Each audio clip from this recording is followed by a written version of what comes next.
Chapter 708. Seeing that the car of British officers behind them had seen a ghost in the colorful halo, O'Connor gritted his teeth and took out a detonator wrapped in silk from his arms. This was what he had brought with him when he escaped from the barracks. He did not expect that he would need it to save his life this time.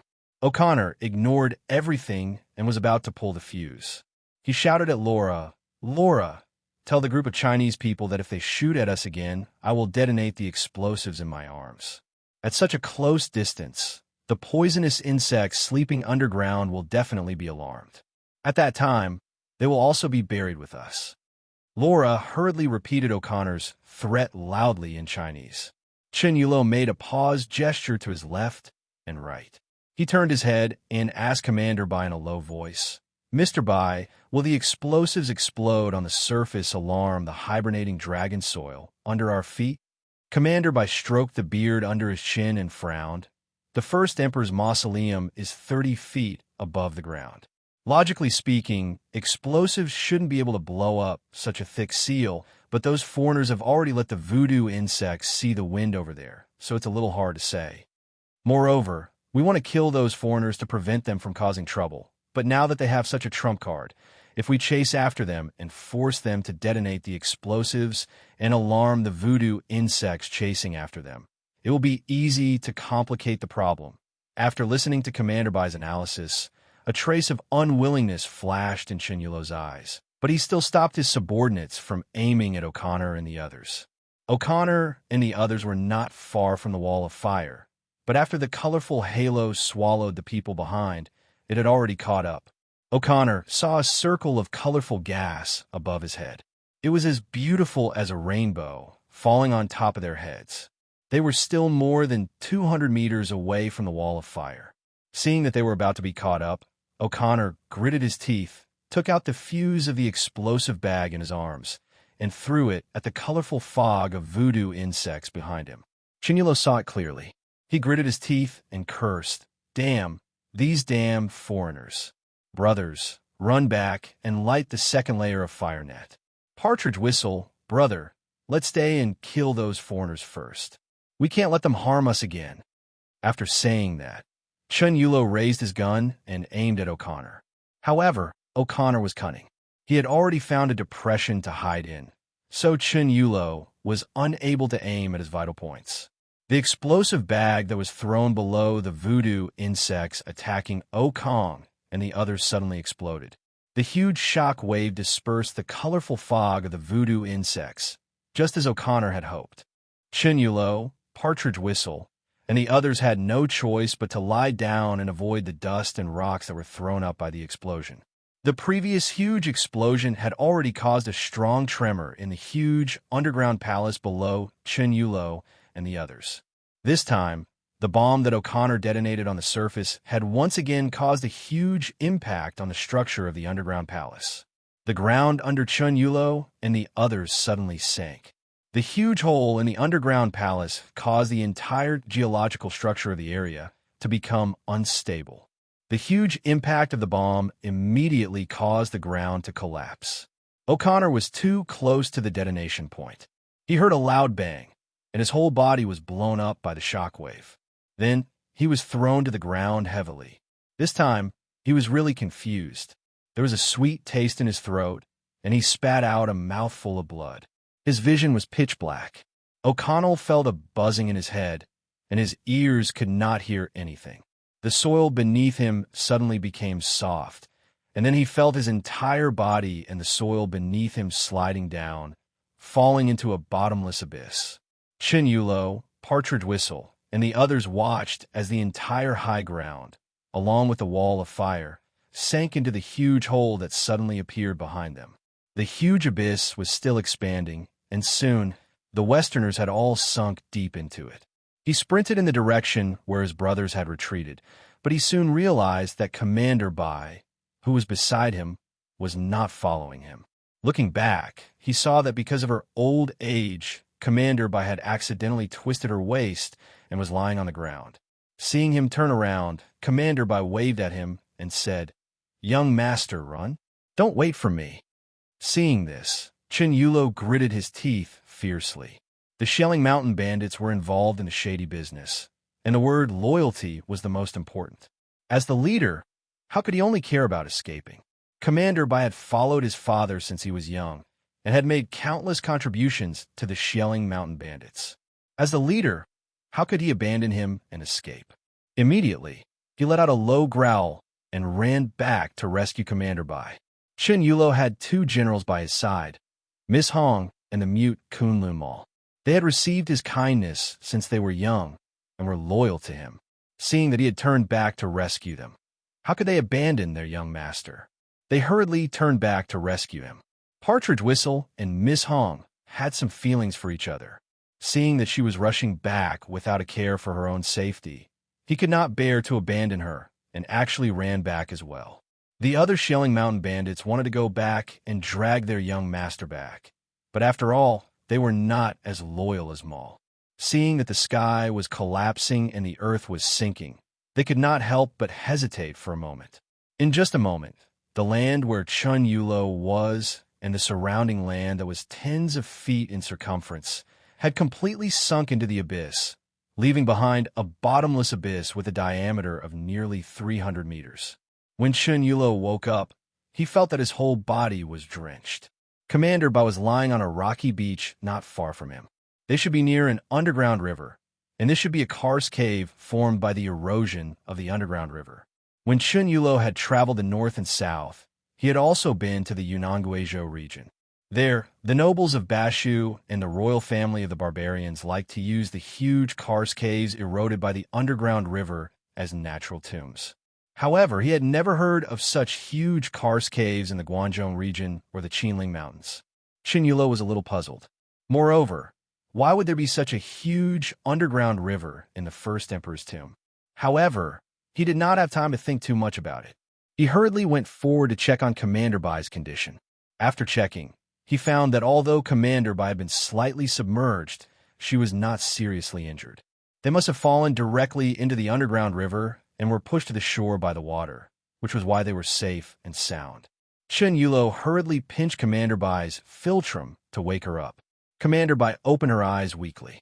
When she saw Chun Yulo, she cried loudly, "This old man is useless, causing young master to be in danger while trying to save me. I really deserve to die." Chen Yulo told him not to talk about this for now.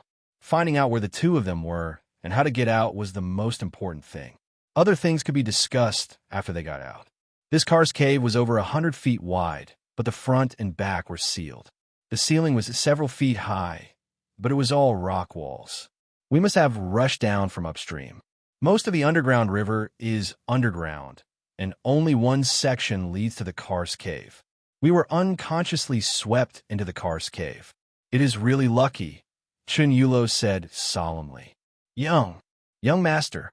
Chun Yulo saw Commander by standing by the underground river and said to him in a trembling voice with extreme fear, "I'm afraid it was not luck that we were brought here." When Chun Yulo heard the two words "brought here," he felt his heart skip a beat.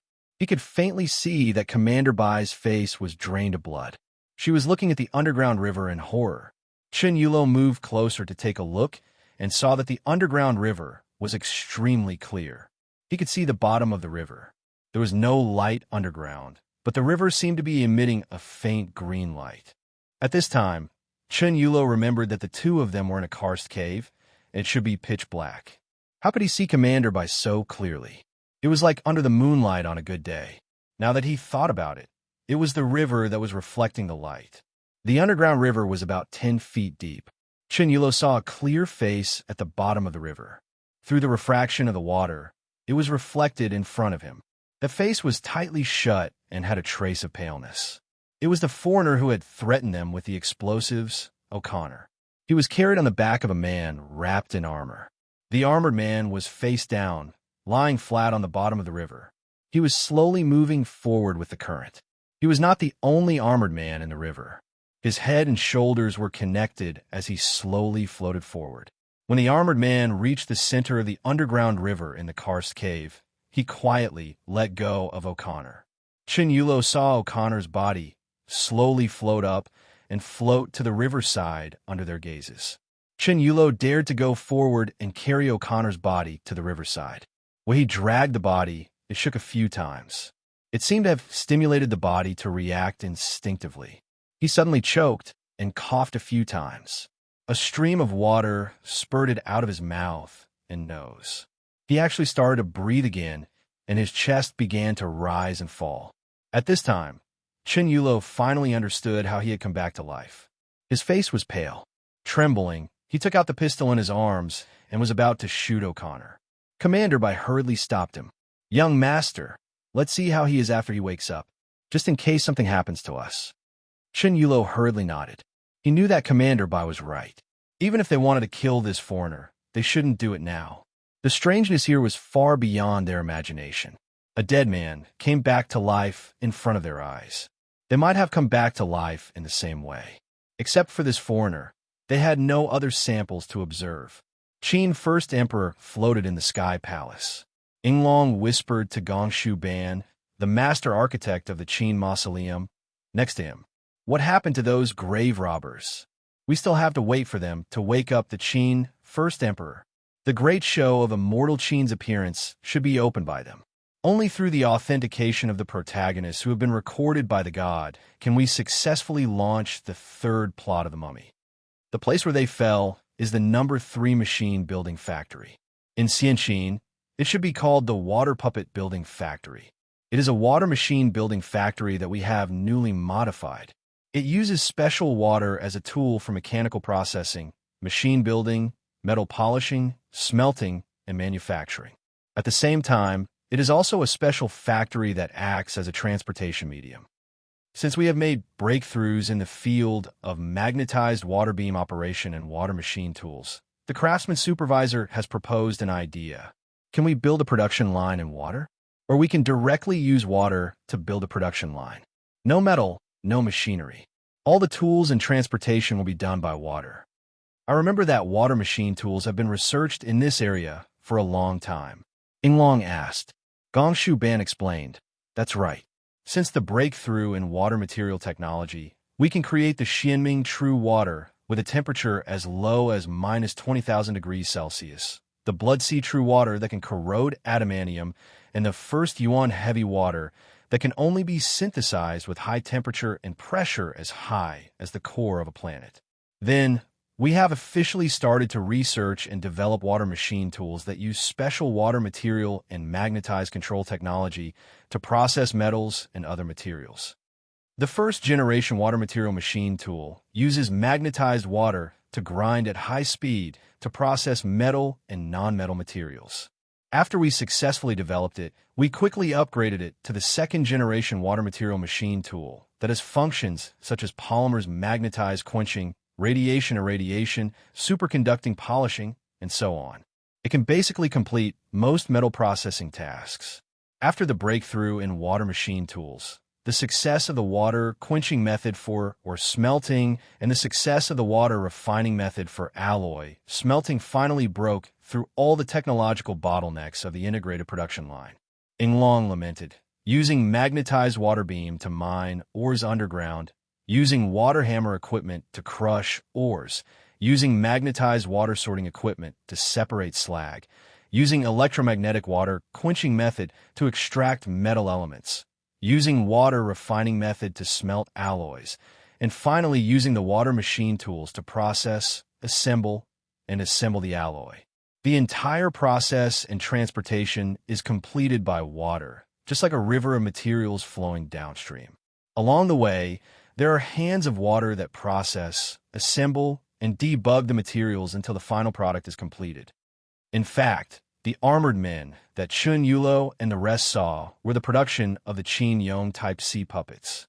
The part of the river that they fell into was already in the semi-finished stage of the Qin Yong Type C.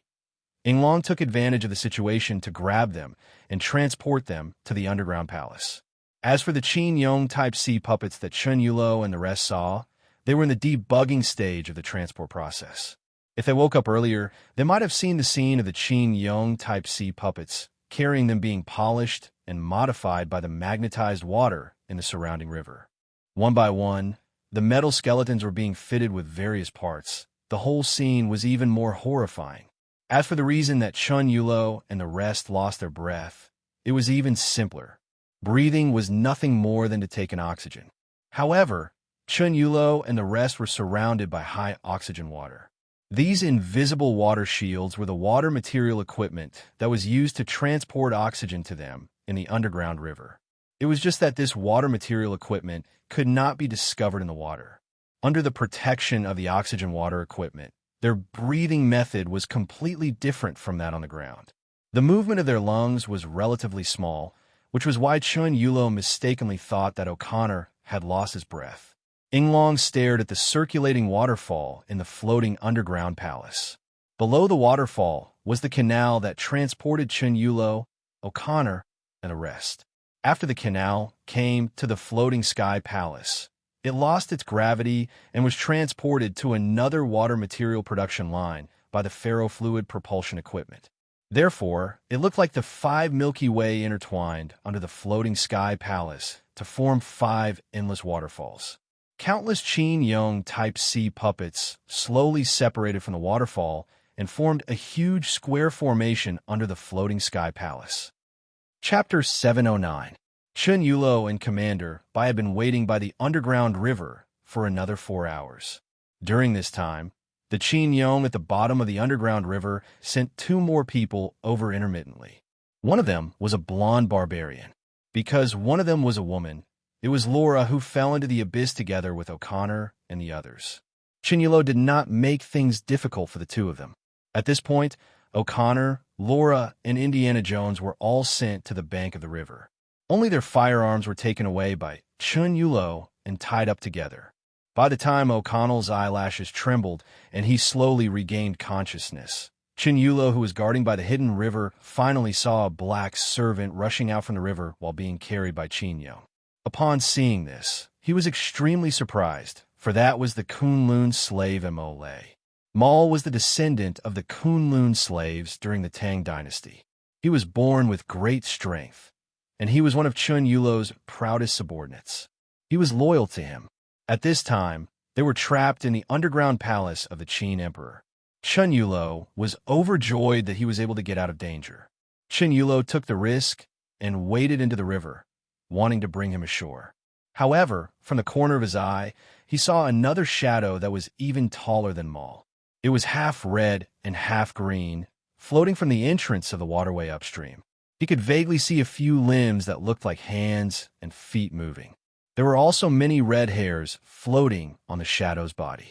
It startled Chun Yulo. One should know that Mal was very tall. He was almost 9 feet tall, which was half the height of an ordinary person. Except for the zombies and the ancient tombs deep in the mountains, Chun Yulo had never seen anyone taller than Mal. This shadow was green and red. There seemed to be red hair floating on its body. Could it be the red-haired roar? He took out the box cannon from his waist and stared at the shadow with a serious expression. The others were all carried by the Qin Yong in corpses in the underground river. Only that thing, after rushing out of the underground river, broke away from the Qin Yong in corpses and floated towards Chun Yulo. At this time, Chun Yulo discovered that the shadow seemed to be on top of the Qin Yong in corpses. When the green and red shadow came closer, Chun Yulo slightly raised the box cannon in his hand. At this time, the Chinese people had given the Mauser C-96 automatic pistol many nicknames, such as the automatic, box cannon, 20 shots, fast and slow machine, etc. This was the most commonly used pistol in China. It was loved by the warlord marshal and the gangsters on the streets. This was because it had 2 modes, fast and slow. It could be fired continuously. It could be used as a machine gun. Chun Yulo also loved it. With 2 handguns in a 30-meter range, he could shoot wherever he pointed. When Chun Yulo raised the muzzle, he naturally recognized this thing. He said in a low voice, "Is this Brother Partridge Whistle?" So this green and red thing was Partridge Whistle carrying Miss Hong on his back. He was wearing a green robe and carrying a red, clothed Miss Hong.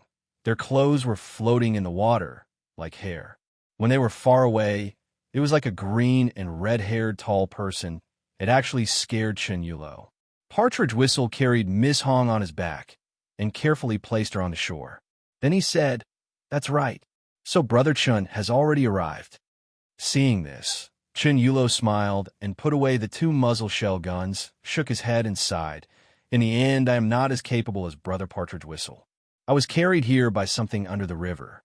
Brother Partridge Whistle is really brave. You actually dared to use this evil east and westward journey to reach here. Since you can swim here, the place where we fell into the water is not far from here. You can just swim back. Partridge Whistle heard this and smiled bitterly. On the contrary, I swam underwater for more than 2 hours before I floated here. I'm afraid we are already very far from the place where we fell into the water. Chen Yulo said in surprise. This, Partridge Whistle asked hesitantly. Brother Chun, do you know the origin of the Qin dynasty's soldiers in the Dark River? Chen Yulo frowned and pondered for a moment, then said, this kind of evil thing, wearing the Qin dynasty's soldiers, seems to be related to the tomb of the first emperor.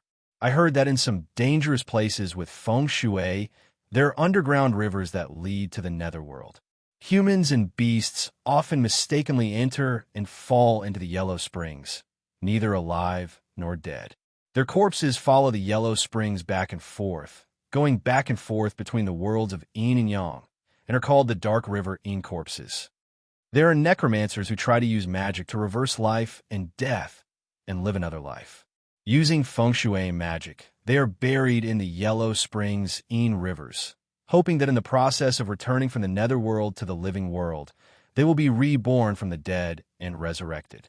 But this kind of magic to reverse life and death attracts the jealousy of the heavens, so they often transform into terrifying evil things.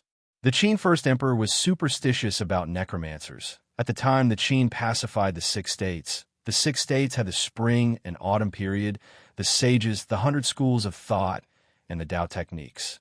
Among them, there are countless strange techniques. Perhaps there is this kind of underground yellow springs yin feng shui technique that was created in the first emperor's tomb. Partridge Whistle nodded and said, Brother Chen really has a long history of learning. Your knowledge is vast. When we fell into the crack in the underground palace, you all fell with the rocks and soil. Luckily, there was an underground river below, so we were not buried by the rocks and soil. I was lucky enough to use my flying tiger claws to hold onto the beam of the underground palace, so I did not fall into the water with you. Afterwards, the goo insects above formed a 5-colored cloud, attracted by the aura of the underground river, and fell down from the crack. I was forced to jump into the river myself, and was hit by the cold yin chi, and fainted for a while. When I woke up, I found myself on the back of this dark river yin corpse. That evil thing is strange. Even though we are in the dark river, I can feel that there's chi coming from its body to me. Yin corpse chi, Chen Yulo cried out involuntarily. The yin corpses in the dark river are neither dead nor alive. They wander between yin and yang. Naturally, they gather a feng shui aura, that is life energy. It is when the yin corpses return to the world of the living from the yellow springs of the netherworld. They are reborn from death, from the stillness of death. A bit of life energy sprouts. That is why it can protect us in the dark river from death. Emperor Qin laid down the yin corpse return to yang formation. It must be to collect this life energy. Just the chi of yin corpse can help us hold our breath for more than an hour without dying. There are probably more than 1,000 yin corpses here. After thousands of years, they have returned to the living world from the netherworld. And with a mouthful of chi, they can use the feng shui formation laid down by the dark river to transfer chi to the first emperor. This cycle goes on and on. Partridge Whistle's voice was a bit hoarse. Is the first emperor really dead? Chen Yulo was a bit confused and said, this is the real magic of feng shui?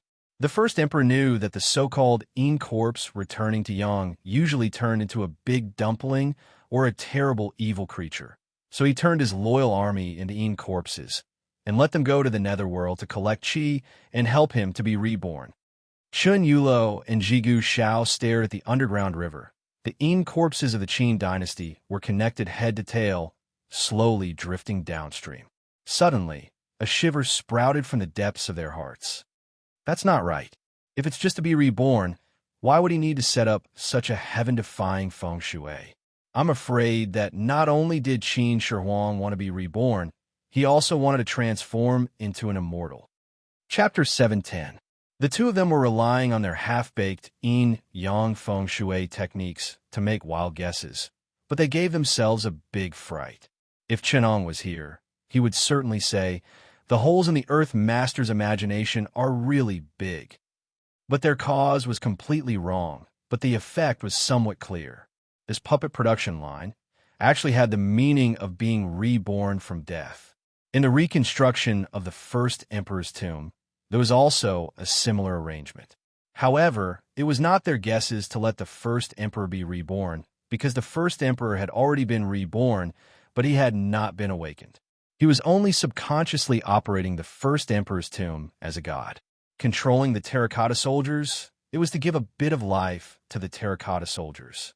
This was a combination of feng shui techniques and high technology, using the chaos of technology to create a low-level AI. With a bit of luck, the success rate would greatly increase. Chun Yulo touched upon the mysteries of the first emperor's tomb. His face became gloomy. At this time, O'Connor and the others had already woken up. They were tied up on the river bank, facing the Een corpses at the bottom of the river. Each of their faces were pale with fright. While Chun Yulo and Commander Bai were analyzing, Laura, who understood Chinese, also heard the latter half. She half guessed and half understood a bit, but her face was pale with fright. She fearfully moved towards the direction of the river. Chun Yulo held a dagger in his hand, quietly approaching the three of them. Laura's mouth was covered, so she could only make a vague sound while shaking her head. O'Connor and Indiana secretly tried to free themselves from the ropes binding them, but Chun Yulo and Commander Bai were both veterans of the underworld.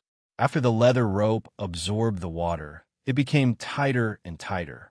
Not to mention breaking free, even moving was difficult. Indiana's eyes revealed a strong unwillingness. At this time, Chun Yulo had already arrived in front of Laura, taking the rag from her mouth. Laura loudly said, "I know, the Dragon Emperor is about to be reborn. We came to China in order to stop this. We must join hands and stop him from returning to this world. Motherf asterisk Kerr. These foreigners are hiding something important from us," Maul said angrily. Chun Yulo raised his hand to stop him from saying anything. Instead, he whispered to Laura, "You should have heard what I said before. Now tell us what you know." Laura didn't feel that there was anything to hide. She immediately told Chun Yulo and Partridge Whistle about the birth of Imodin, the army of the undead sweeping across the west, and how Imodin had killed Anubis. Half of Imodin's divinity was stolen by the Easterners who helped him. She suspected that the Easterners wanted to awaken the Qin first emperor. Only now did the bandits realize that there were so many entanglements and troubles. Even the strongest country in the world was in danger of being massacred on its own soil. Laura advised, "Those resurrected undead hate this world deeply. They came to this world and are the enemies of all the living. No matter which country or nationality we are from, we have the obligation to bury them again. Today's England is tomorrow's China. You don't want the Dragon Emperor's army of the undead to ravage your compatriots on China's soil, right?" Chun Yulo was silent. He asked Partridge Whistle in Xianxi dialect, "How many of her words do you think are true?" "I think what she said is basically feasible, but I'm afraid it's just her wishful thinking," Partridge Whistle said sternly. "In the history books, the first emperor has the name of a tyrant. But we all know that most of this was belittled by the Han dynasty. Even so, the Qin first emperor who unified the country would definitely not be a tyrant, who only knew how to be tyrannical.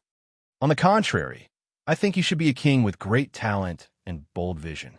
But looking at the arrangement of the Dark River Een corpse returned to Yang Great Formation, we know that he is not a benevolent person. After dying and resurrecting, we don't know if his temperament has changed. Moreover, the order of Een and Yang in the world has its own laws. He should not be allowed to destroy it. The dead should not come back to life. I don't know if the calamity of England will become a lesson for China today." After listening to Partridge Whistle's words, Chun Yulo was silent. Suddenly, he raised his knife and cut the ropes that bound Laura and the others. He said, "Now that our two sides have fallen into the underground palace, if we do not get out within 3 days, I'm afraid we will all die here. Although you have disloyalty, but one more person is always one more strength. As long as you swear that you will be in the same boat with us before we get out and escape from this tomb of the first emperor together, I will let bygones be bygones." Laura also stretched out her hand and said, "In this hopeless situation, only if we are united will we have a chance to survive." "I agree." Laura told their agreement to O'Connor and the other two. They naturally understood the gravity of the situation. These people were all smart and knew that this was the most beneficial thing for them, so they did not hesitate to agree to the agreement to explore the tomb together. There were 5 people on Chinyulo's side. Other than Commander Bai, the others were all strong and had guns and firearms in their hands. O'Connor and the other 2, as well as John Adam, were disappointed. Although Chinyulo had given them some tools, they were far from being a match for Chinyulo's side. Not to mention anything else, just Partridge Whistle alone could fight all of them, so they did not have any objections to not returning their guns. Both parties found a cave that led downstream of the underground river and began to search for a way out of the underground palace. On the other side, after the tragedy on the surface, Feng Yuxiang sent people to dig at the scene again. During the goo worm disaster, other than the Chinese civilians led by the shelling bandits, no one from the British had escaped alive. Not long ago, the goo worm had mysteriously disappeared. Only then did Feng Yuxiang dare to send people to investigate. He even followed a batch of resources to the foot of Mount Li. White bones were scattered everywhere in the British camp. Feng Yuxiang frowned as he looked at the people picking them up. The gap that the British had blasted open to the underground palace was like a gaping mouth that was several feet wide. Some engineers had already been sent down to clean it up. Because of the second explosion, part of the passageway leading to the underground palace had caved in, but the part that was not buried had already been excavated with a large number of bronzes and terracotta soldiers that were extremely hard and made of clay. Feng Yuxiang had come personally. On one hand, he was having a headache about how to explain to the British side. On the other hand, he was scheming for the precious relics in the first emperor's mausoleum. Many relics merchants had already come to buy the bronze artifacts in his hands. However, Feng Yuxiang realized that the bronze artifacts were extremely hard and could not be damaged by steel. Knowing that they were treasures, he was not willing to sell them easily. He even personally came to supervise and prevent anyone from embezzling. He led the supervision team and sealed off the entire plain at the foot of Mount Li. They surrounded the collapsed crack. Feng Yuxiang led 100 guards and surrounded the excavation site fiercely. He set up a warning line, and the muzzle of the muzzle moved according to his line of sight. The engineers knew how dangerous it was. They took turns to shovel and cleaned up the collapsed underground palace. Very soon, the head of the shovel hit something. The excavator felt that it was soft yet tough. It felt like dead wood and rubber. He knew very well that one of the biggest tasks of the engineers was to bury corpses. The feeling was very similar. Out of reverence for the dead, he carefully used the shovel to sweep away the dirt on the surface of the object, revealing a white, fluffy object that looked like it was entangled with silk threads. The engineers were so frightened that they ran around and shouted, "White-haired zombie! White-haired zombie!" When Feng Yuxiang heard someone shouting, he fired a few shots in the direction of the sound and roared, "What's with all the noise? Dig down. Whatever you dig out, bring it up for me." At this moment, the engineers mustered up the courage to dig down. When the entire thing was dug out, they realized that it was like an Egyptian mummy. It was a human wrapped in a cocoon, but the cocoon that was wrapped around it seemed to be made by a moth or a spider. It was extremely strange. Someone mustered up the courage to reach out and touch it. The cocoon was sticky, and the douchey inside was full of flesh and blood. It was still warm and looked very alive. Later on, they dug out a few more such strange objects and brought them up for Feng Yuxiang to see. Feng Yuxiang looked left and right, but couldn't tell what it was. He was the most courageous soldier from the military. He immediately pulled out a bayonet and stabbed it into the head of the human in the cocoon. Feng Yuxiang, who was used to killing people, was sure that if there was a person inside, his stab would definitely pierce through the eye socket. Even the Emperor of Heaven would not be able to survive. The monster under the bayonet let out a scream as pus and blood oozed out from the spot where the bayonet had stabbed. Feng Yuxiang sneered. "Come with me. I'm going to kill you." After saying that, he cut open the cocoon where the bayonet had stabbed, revealing a naked human figure. This thing had no facial features, and even its limbs were not fully developed. There were fleshy scales on its skin that looked like feathers, and there was a pair of wings on its back. After the cocoon was cut open, the feathers on the thing's body suddenly grew, and it was covered in feathers. The bayonet that Feng Yuxiang had used to stab it disappeared without a sound. The thing looked like it was wearing a simple and unadorned feather coat. The feathers on its head were towering like a crown, and the wings on its back were spread out. Feng Yuxiang was a rough man, but his subordinates were literate. Someone immediately exclaimed in a low voice, "Ascending, ascending to immortality." Chapter 711. Chen Yulo, Partridge Whistle, and the others found the passage that led downstream. It was a narrow stone crevice that could only allow one person to pass through sideways. O'Connor was arranged to take the lead. He put a flashlight in his mouth and looked down at the compass in his hand. Chen Yulo also had one of the seized items that Laura had stuffed into his hand. Chen Yulo walked at the back. He looked at the compass in his hand with an ugly expression and cursed. "What the hell? The qi of the earth here is dense, and the qi of the dragon veins and feng shui are chaotic. This is a dead end for feng shui. However, the first emperor's mausoleum has excellent feng shui. It is protected by the dragon veins of the Qinling Mountains, and there is also a feng shui formation like the Dark River Yin Corpse Yang Restoration Formation. Logically speaking, this situation should not have happened." Partridge Whistle laughed and said, "Brother Chun must be thinking too much." He took out the dagger and quickly polished it on the ground. When he picked it up, there was a lot of fine gravel on it. Partridge Whistle explained, "I added a little meteor magnet when I was forging this dagger. Normal magnets will lose their magnetism after being forged by fire. Only the meteor magnet, which is not damaged by fire, can be made into iron with magnetism. Look." Chen Yulo took the dagger and saw that the fine iron gravel was slightly trembling on the surface of the dagger. Comparing the peculiar behavior of the compass and compass in his hands, the conclusion was clear at a glance. Partridge Whistle took back his dagger and said, "Although the compass can sense geomancy, it is after all a metal object. Looking at the disorderly behavior of these magnetic objects, it must be due to the presence of some rare metal or metal." Laura made an excuse. "The magnetic field around here is chaotic, so the compass and compass are out of order. We need to be careful of losing our direction." Chen Yulo noticed that after Laura said this, there was a trace of hesitation on her face.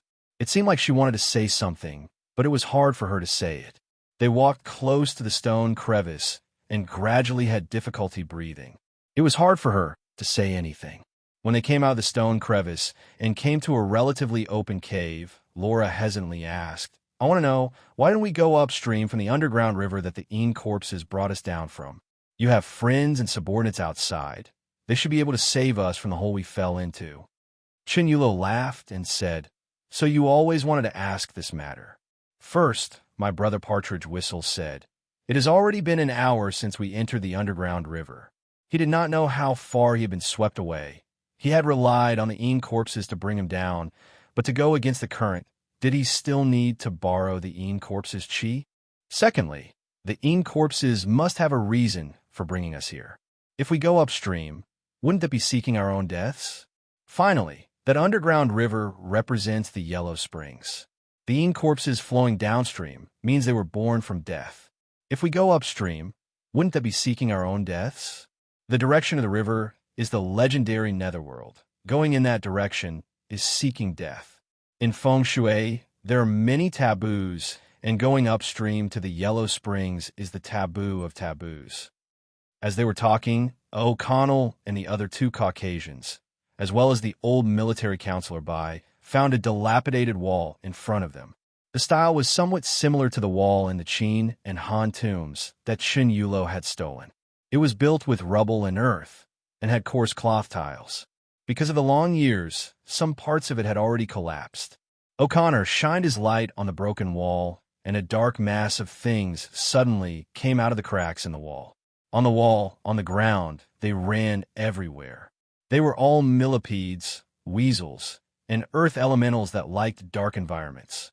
Bypassing the broken wall was the real tomb passage. The first emperor's tomb passage was wide enough for 3 people to walk side by side. The ground and sides were paved with bricks, but above them was a rock wall.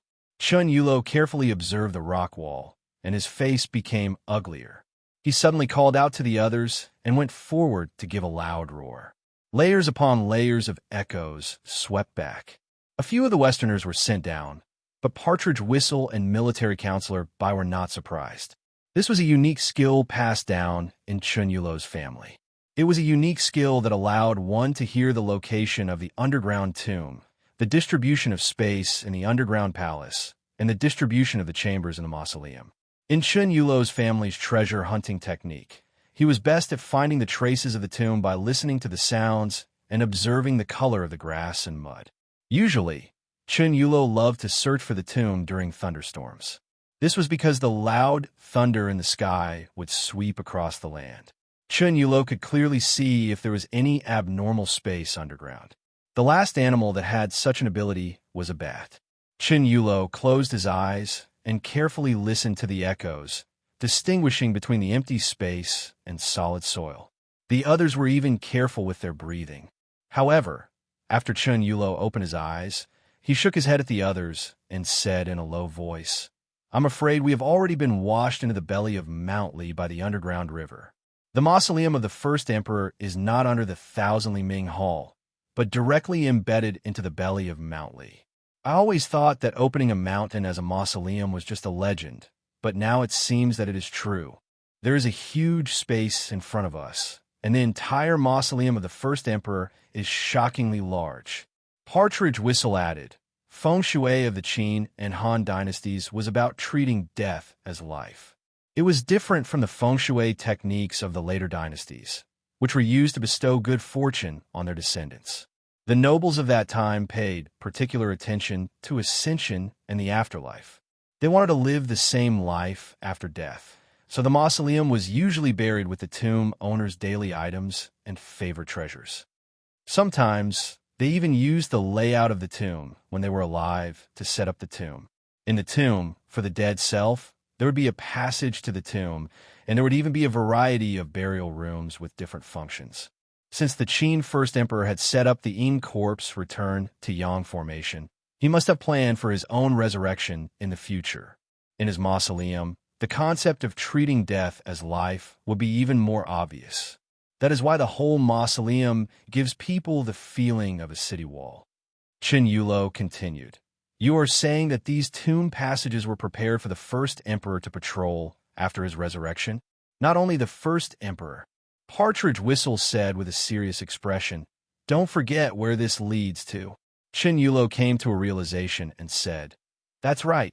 How could Emperor Shi Huang revive alone? He must have revived together with his entire empire. His eunuchs, his concubines, his army, his generals, and even the entire imperial court of Great Qin returned to this world to rule China once again. No wonder the scale of the first emperor's mausoleum is so big. I am afraid this place is not built according to the tomb. It is a city of Xianyang built underground in the belly of a mountain. According to the historical records, the Qin first emperor used pearls to decorate the sky of his tomb, imitating the sun, moon, and stars. He used Mercury as the river, imitating the rivers of the world. For such a person who wanted to rule the world in his tomb after his death, the mausoleum he arranged for his resurrection would certainly not be like an ordinary one." Chapter 712. Shouldn't the mermaid's ointment of the first emperor's tomb be whale's brain oil? Chun Yulo rubbed the mermaid ointment on his body. The ointment was clear and as fine as lamb oil. He brought it to his nose and sniffed it. There was an oily fragrance that lingered for a long time. It was insoluble in water, but different from other oils. The mermaid ointment sank and burned in the water. Partridge Whistle also dipped a drop of the ointment on his fingertip and observed, "The record of strange things says, mermaids look like humans and are more than a foot long. They can't be eaten. Their skin is good for mackerels, sharks, and would saw us. There's a small puncture on their necks, and air comes out from it. In the tomb of the Qin first emperor, mermaid's ointment was used as a candle. Out of the East China Sea, now in Taizhou. Taiping Royal Survey quotes the tomb of the first emperor burned whale's ointment as a lamp. It suggests that mermaids are the whales floating on the ocean today. They are huge, and their ointment can burn for 20 years, which fits the historical record of those who don't perish for a long time. Chen Yulo sighed, I didn't expect the records to be true. I've been in the tomb for dozens of years.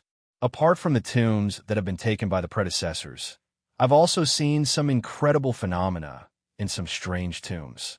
My father once told me that when he explored a tomb in the South China Sea, he saw a fire at the bottom of the sea, illuminating the seabed for thousands of miles. There are 4 kinds of fire in the world: ghost fire, heavenly fire, human fire, and dragon fire. Human fire extinguishes when it comes in contact with water, but dragon fire burns when it comes in contact with water. Legend has it that the dragon palace at the bottom of the sea burns with mermaids' oil, which illuminates everything. It's called dragon fire. I thought the so-called dragon fire was a manifestation of the fire in the feng shui qi veins at the bottom of the sea. It's one of the wonders of the seabed. But from the discovery of the tomb of the first emperor, it seems that mermaid's ointment really exists.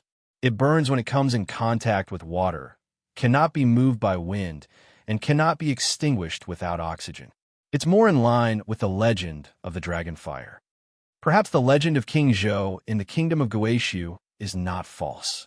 We, the Shelling Hercules, have records that the kingdom of Guizhou is the heaven-hating clan.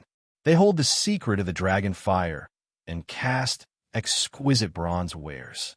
According to the records of the ultimate at the end of Donghai, perhaps the dragon fire was created by the heaven-hating clan by mixing the oil of the mermaids and mermen with the oil and gas at the bottom of the sea. This kind of fire had a miraculous effect on smelting bronze. The king of Zhou wanted to use this fire to cast a cauldron. The first emperor unified the 6 kingdoms and became rich. Legend has it that he often sent people out to sea in search of immortal mountains. It was not far from the spring and autumn warring states period. There were many strange things in the world. Confucius saw a unicorn. The king of Chu obtained a phoenix, and the king of Qin raised a dragon. The kingdom of the ultimate did not become a legend. It must have been the messenger of the first emperor who found the legendary dragon fire in the kingdom of the ultimate and offered it to the first emperor. But according to the performance of the mermaid's ointment we met today, the dragon fire that burned the mermaid's ointment did not have a high temperature. Although the heaven-hating clan could mix the mermaid's ointment with the oil and gas at the bottom of the sea to fuel the fire, the temperature would not be very high. Therefore, the kingdom of the ultimate could cast exquisite bronze wares but could not smelt steel. It did not have much effect on the iron civilization of the Qin dynasty that had developed. It could only be the icing on the cake on top of the bronze casting which had already developed to its peak. Therefore, the first emperor used the dragon fire and the mermaid's ointment to make the eternal lamp in his tomb. When Laura heard the speculation of the two, she guessed with her own knowledge. In England, the steel casting factories had already mastered the secret of the oxidizer. Flames need oxygen to burn, but many oxidizer chemical reactions can provide oxygen to flames, creating flames that do not need oxygen. Since the mermaid's ointment can burn underwater, it may naturally contain oxidizer components. On the other hand, in the legends of our country, there are records that eating mermaids can lead to longevity. In the early days, mermaids were said to be very evil creatures by sailors. In the legends of the 16th century, there was an island in the Caribbean Sea where the Fountain of Youth was hidden. The Fountain of Youth was guarded by mermaids who used their songs to confuse sailors and then eat them. The Fountain of Youth must use the sincere tears of mermaids as medicine in order to exert its magical effect of immortality. But when I was in the Caribbean Sea, during the archaeological process of one of the treasures of the then pirate King Edward Teach, I discovered that the legendary Fountain of Youth was very likely the mermaids themselves. The pirates hunted the mermaids and ate their meat to maintain their youth. In order to cover up this evil, they called the oil and meat of the mermaids fountain of youth. So, Laura speculated, mermaids may naturally contain oxidizers and antioxidants. Oxidizers help them to produce oxygen and synthesize oxidizers to obtain oxygen when oxygen is low. Antioxidants are used to prevent the malignant oxidation of cells in the process of producing oxygen in their bodies and the loss of lifespan. This kind of creature should have the ability to survive in a harsh environment by shortening their lifespan. When oxygen and food are abundant, they have the ability to live a long life and resist aging. But because of this, the oxidizers and antioxidants in their bodies have become the raw materials for your civilization to hunt and refine dragon fire that can burn in water and oxidize stably. Our civilization can refine the fountain of youth that can maintain eternal youth. They have been hunted in large numbers. Chin Yulo and Partridge Whistle looked at each other and smiled bitterly. Miss Hong seemed to sympathize with these mermaids who were slaughtered because of their uniqueness. She sneered and said, "What a coincidence. There are also records in China that mermaid meat can prevent aging.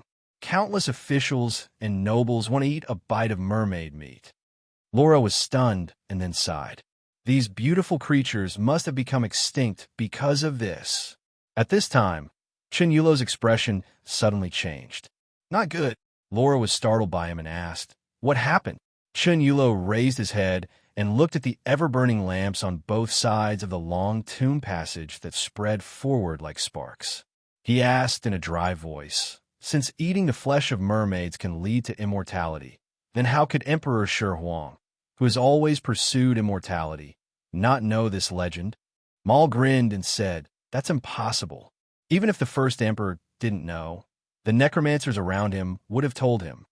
Then why would he use the mermaid's ointment to light the everlasting lamps instead of consuming it to prolong his life?" Chin Yulo's expression was solemn. "Are the everlasting lamps here really only used for illumination?" Partridge Whistle immediately searched both sides of the tomb passage and explained at the same time, "The everlasting lamps play a very special role in feng shui. We, the Tomb Raider Commandant, will light a lamp in the northwest corner of the tomb chamber when we do tombs. This is because the lamp can illuminate yin and yang and guide the netherworld. It can connect the two worlds. Usually, in a large tomb, the everlasting lamps on both sides of the tomb passage are used to guide the tomb owner to ascend or to return their souls." Chapter 713. East of the sky is the Ruomu. Below is the torch dragon. Chin Yulo was shocked. This is the Tang Dynasty poet Li He's bitter days are short. In Li Saw, Chu Yuan said, "Break the Ruomu to brush the sun." Wang Yi noted, "The Ruomu is in the west of Kunlun. Its splendor shines on the earth." There is also Heaven's question, "Where is the sun not? How does the torch dragon shine?" Wang Yi noted, "In the northwest of the sky, there is a sunless country. A dragon holding a candle shines on it. The torch dragon is the god of Mount Zhong, and the Ruomu is in the west of the wilderness. The classic of mountains and seas does not record the torch dragon occupying the Ruomu." Partridge Whistle retorted, "But the Ruomu in the classic of mountains and seas is only a type of ordinary wood, and the torch dragon is a god that says, 'Peace is obscurity, its vision is brightness, does not eat, does not sleep, does not rest. The wind and rain is its call. See as day, roar as night, blow as winter, exhale as summer. Do not drink, do not eat, do not rest. Breath is the wind.'" But in Chu Yuan's poem, the Ruomu is the place where the sun rests. The sun rises from mulberry, resting on the Ruomu. According to the Qing dynasty, the torch dragon is the name of the sun. If the first emperor used the torch dragon to describe the sun, and the sun rests on the Ruomu, then this eternal lamp, the torch dragon, coils around the Ruomu. Chun Yulo solemnly said, "East of the sky is the Ruomu, and below it is the torch dragon. This is the sign of the sun setting in the west, and the lamp is burning with the mermaid's paste.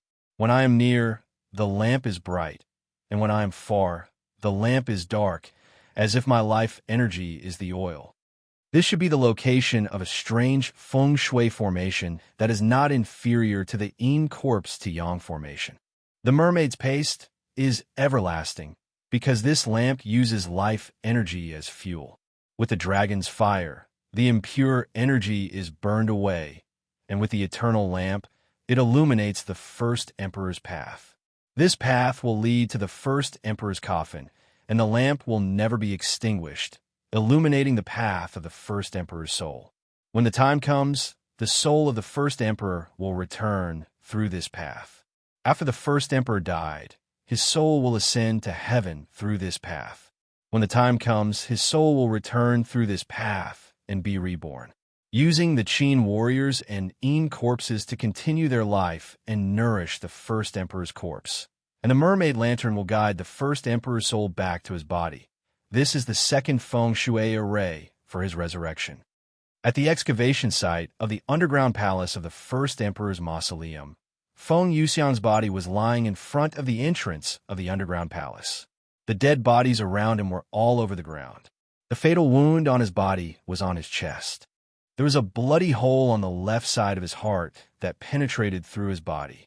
The heart inside had disappeared without a trace, and something that looked like a feather grew out of the wound. In the underground palace, a black-robed woman stared at a broken mural. The woman pulled down her mask. It was Aster's daughter, Shaolin. She stared at the broken mural.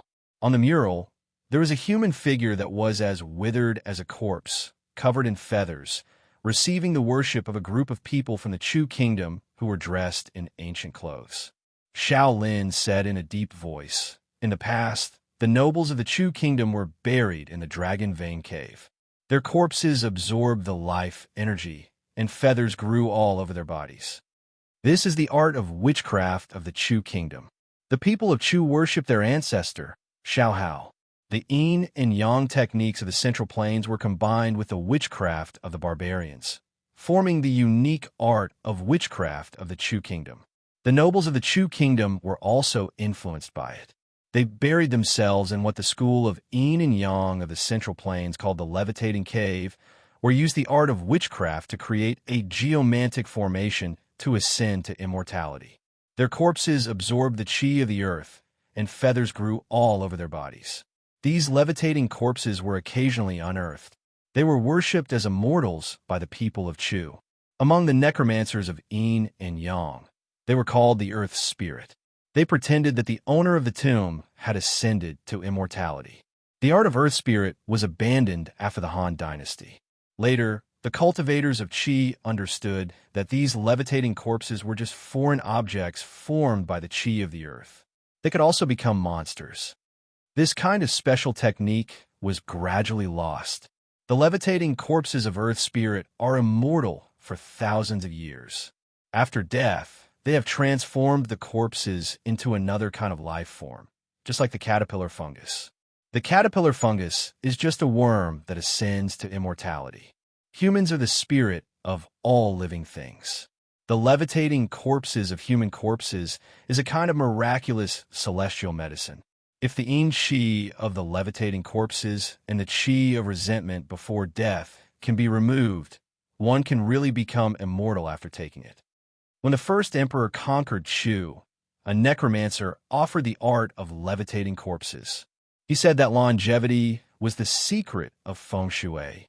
Hence, the first emperor dug up the corpses of the ancestors of the Chu people who were buried in the land of feng shui, the cave of levitating, and obtained the levitating corpses. The murals were already broken at this point. When Shaolin walked to the end, there was only one broken mural left. It was a celestial being covered in feathers with his head held high. He looked relieved. A bronze wood grew out of his mouth. On the wood, there was a dragon holding candle, which lit up a bit of light. Seeing this, Shaolin was shocked. He said in horror, "I have been monitoring the underground palace for 2,000 years, according to my mother's instructions. I have guided the people of the secular world into the tomb of the first emperor many times to destroy and rob the tomb. Why have I never seen these records? In the past, when Xiang Yu dug the tomb of the first emperor, it was Shaolin's mother, then, who guided him. Later, Shaolin also guided the shepherd of the Western Han dynasty, causing him to accidentally burn the underground palace of the first emperor's tomb. Later, under the guidance of Shaolin, the founder of the Shelling Bandits, the Red Eyebrows Army, also robbed the tomb of the first emperor. Shi Hu, the ruler of the later Zhao, Huang Chao, the leader of the peasant uprising in the Tang dynasty, and Wen Tao, the warlord of the Five Dynasties, were all plotted by the mother and daughter to destroy the tomb of the first emperor. In order to prevent the resurrection of the first emperor, the two really endured hardships at all costs. But just now, when Shaolin was about to guide Feng Yuxiang to rob the tomb of the first emperor again, a terrible, strange thing appeared. Feng Yuxiang did not know the truth, but Shaolin saw it clearly. After the essence and blood of those British people were devoured by the goo insects outside the tomb of the first emperor, they formed white cocoons at the entrance of the collapsed underground palace. Feng Yuxiang cut these cocoons, revealing the corpse of the celestial being who had already ascended. Later, he saw the corpse of the celestial being, which was the resurrection of the earth spirit mentioned by the necromancers. It slaughtered Feng Yuxiang's people, and finally turned into countless goo insects and left. After Shaolin entered the underground palace again, he found that the collapsed underground palace revealed a part that he had never discovered before. The mural inside revealed the origin of the earth spirit and a part of the secret of the feng shui of the tomb of the first emperor. Shaolin suspected that what he had been guarding might just be a fake tomb made by the Qin first emperor, and the real tomb was in another place. The tyrant should have learned the secret of ascending to heaven from the necromancers. He robbed the tomb of the Chu people and studied the corpse of the ascended, so that the necromancers could study a way to make the corpse of ascending to heaven. By collecting the vitality of heaven and earth, the corpse of the Yin and the Ing corpses could ascend to heaven. The descendants of the Red Eyebrows Army, the bandits who called themselves the Shelling Bandits, said that the land here was the legendary hibernating dragon soil.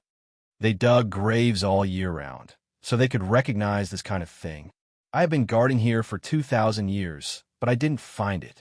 The hibernating dragon soil cultivates the goo insects, using the rotten air to breed vitality, and the goo insects eat human blood, accumulating vitality.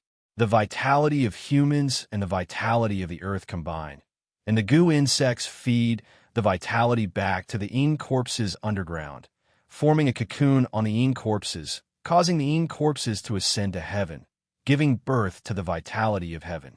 When the three become one, the vitality of the earth changes. For thousands of years, the first emperor kept creating the corpse of ascending immortals like this. Shaolin recalled the bandit chief of the Shelling Bandits, the result of Chun Yulo's father's research on the feng shui of the tomb of the first emperor. She began to doubt, because the British blew up a part of the underground palace. The Yin Shi surged up, and several foreign corpses fell into the entrance of the underground palace and were buried by the soil, so they were not devoured by the goo insects. Later, when the goo insects fed the vitality back, these corpses also received a part of it, and then they ascended to heaven, revealing a part of the feng shui of the tomb of the first emperor. Then in the thousands of years, the goo insects woke up several times. Where did the vitality that they devoured go?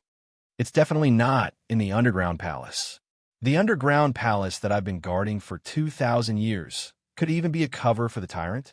He had always been plotting to break my mother's curse. When he was alive, he searched for the secret of immortality and found the method. It's possible that it was buried in his real tomb. Shaolin gripped the cursed dagger tightly and stared into the depths of the underground palace with a determined gaze.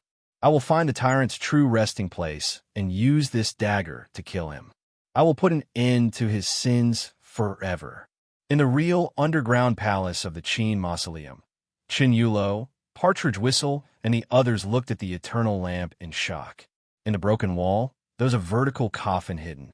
On the coffin made of bronze, a bronzewood grew out of the coffin, and the aimless Oregon held the eternal lamp in its mouth. On the bronze coffin, there was a giant face that took up half of the coffin, and the wood grew out from the top of the human face. Chapter 714. There were no inscriptions on the bronze coffin, but there were many patterns around the bronze face in the center. Since the Shang and Zhou dynasties, patterns were the most important source of information other than the inscriptions on the bronze wares. Not only were they very artistic, but they were also very important for the worship, politics, and culture of that time. Chun Yulo and Partridge Whistle were professionals, so they more or less knew about these things. Although Laura and the others were not familiar with Chinese culture, they were still better than ordinary people. Partridge Whistle carefully examined the patterns around the bronze coffin and said solemnly, "These interconnected patterns should be the thunder pattern, which was mostly seen in the late Shang and early Zhou dynasties, and became popular again after the Warring States period. In addition, there are also the Kuei pattern and the beast face pattern, Tao Tai pattern, in which the beast face has a fierce expression. On the four corners of the human face, there's a very rare pattern of a divine tiger devouring a man." Chinyulo also came over to take a closer look. Under the bright miner's lamp, the divine tiger on the upper right corner of the bronze coffin was fierce and dignified, but not scary. In the arms of the divine tiger with wings on its back, there was a woman with broken wings and a ferocious face. In the simple and vivid pattern, Chun Yulo and the others could actually see the charm of her struggle. No, this should not be the divine tiger devouring a man. The pattern of the divine tiger is dignified and solemn, but the woman it devoured has a ferocious, evil, and strange face. This should be the pattern of the divine tiger devouring drought demon. The craftsman who cast this bronze coffin hoped to use the majesty and power of the divine tiger to suppress the thing inside the coffin. Chin Yulo said seriously, "Brother Partridge Whistle, I remember that many of you Tomb Raider captains are afraid of bronze coffins, right?" Partridge Whistle sang in a low voice, "Dark sunken coffin, bronze coffin, don't go near it if the 8 characters are not strong. Vertical burial pit, box grave, moving mountain, removing ridge, walking around."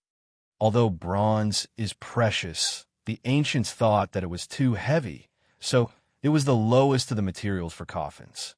The nobles used the best wood to make their coffins.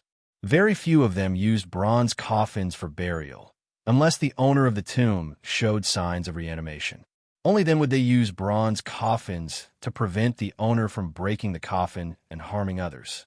Therefore, if one's 8 characters were not strong, one would not be reliable. A vertical burial is a grave taboo. Death is like sleeping. Of course, one has to be buried horizontally.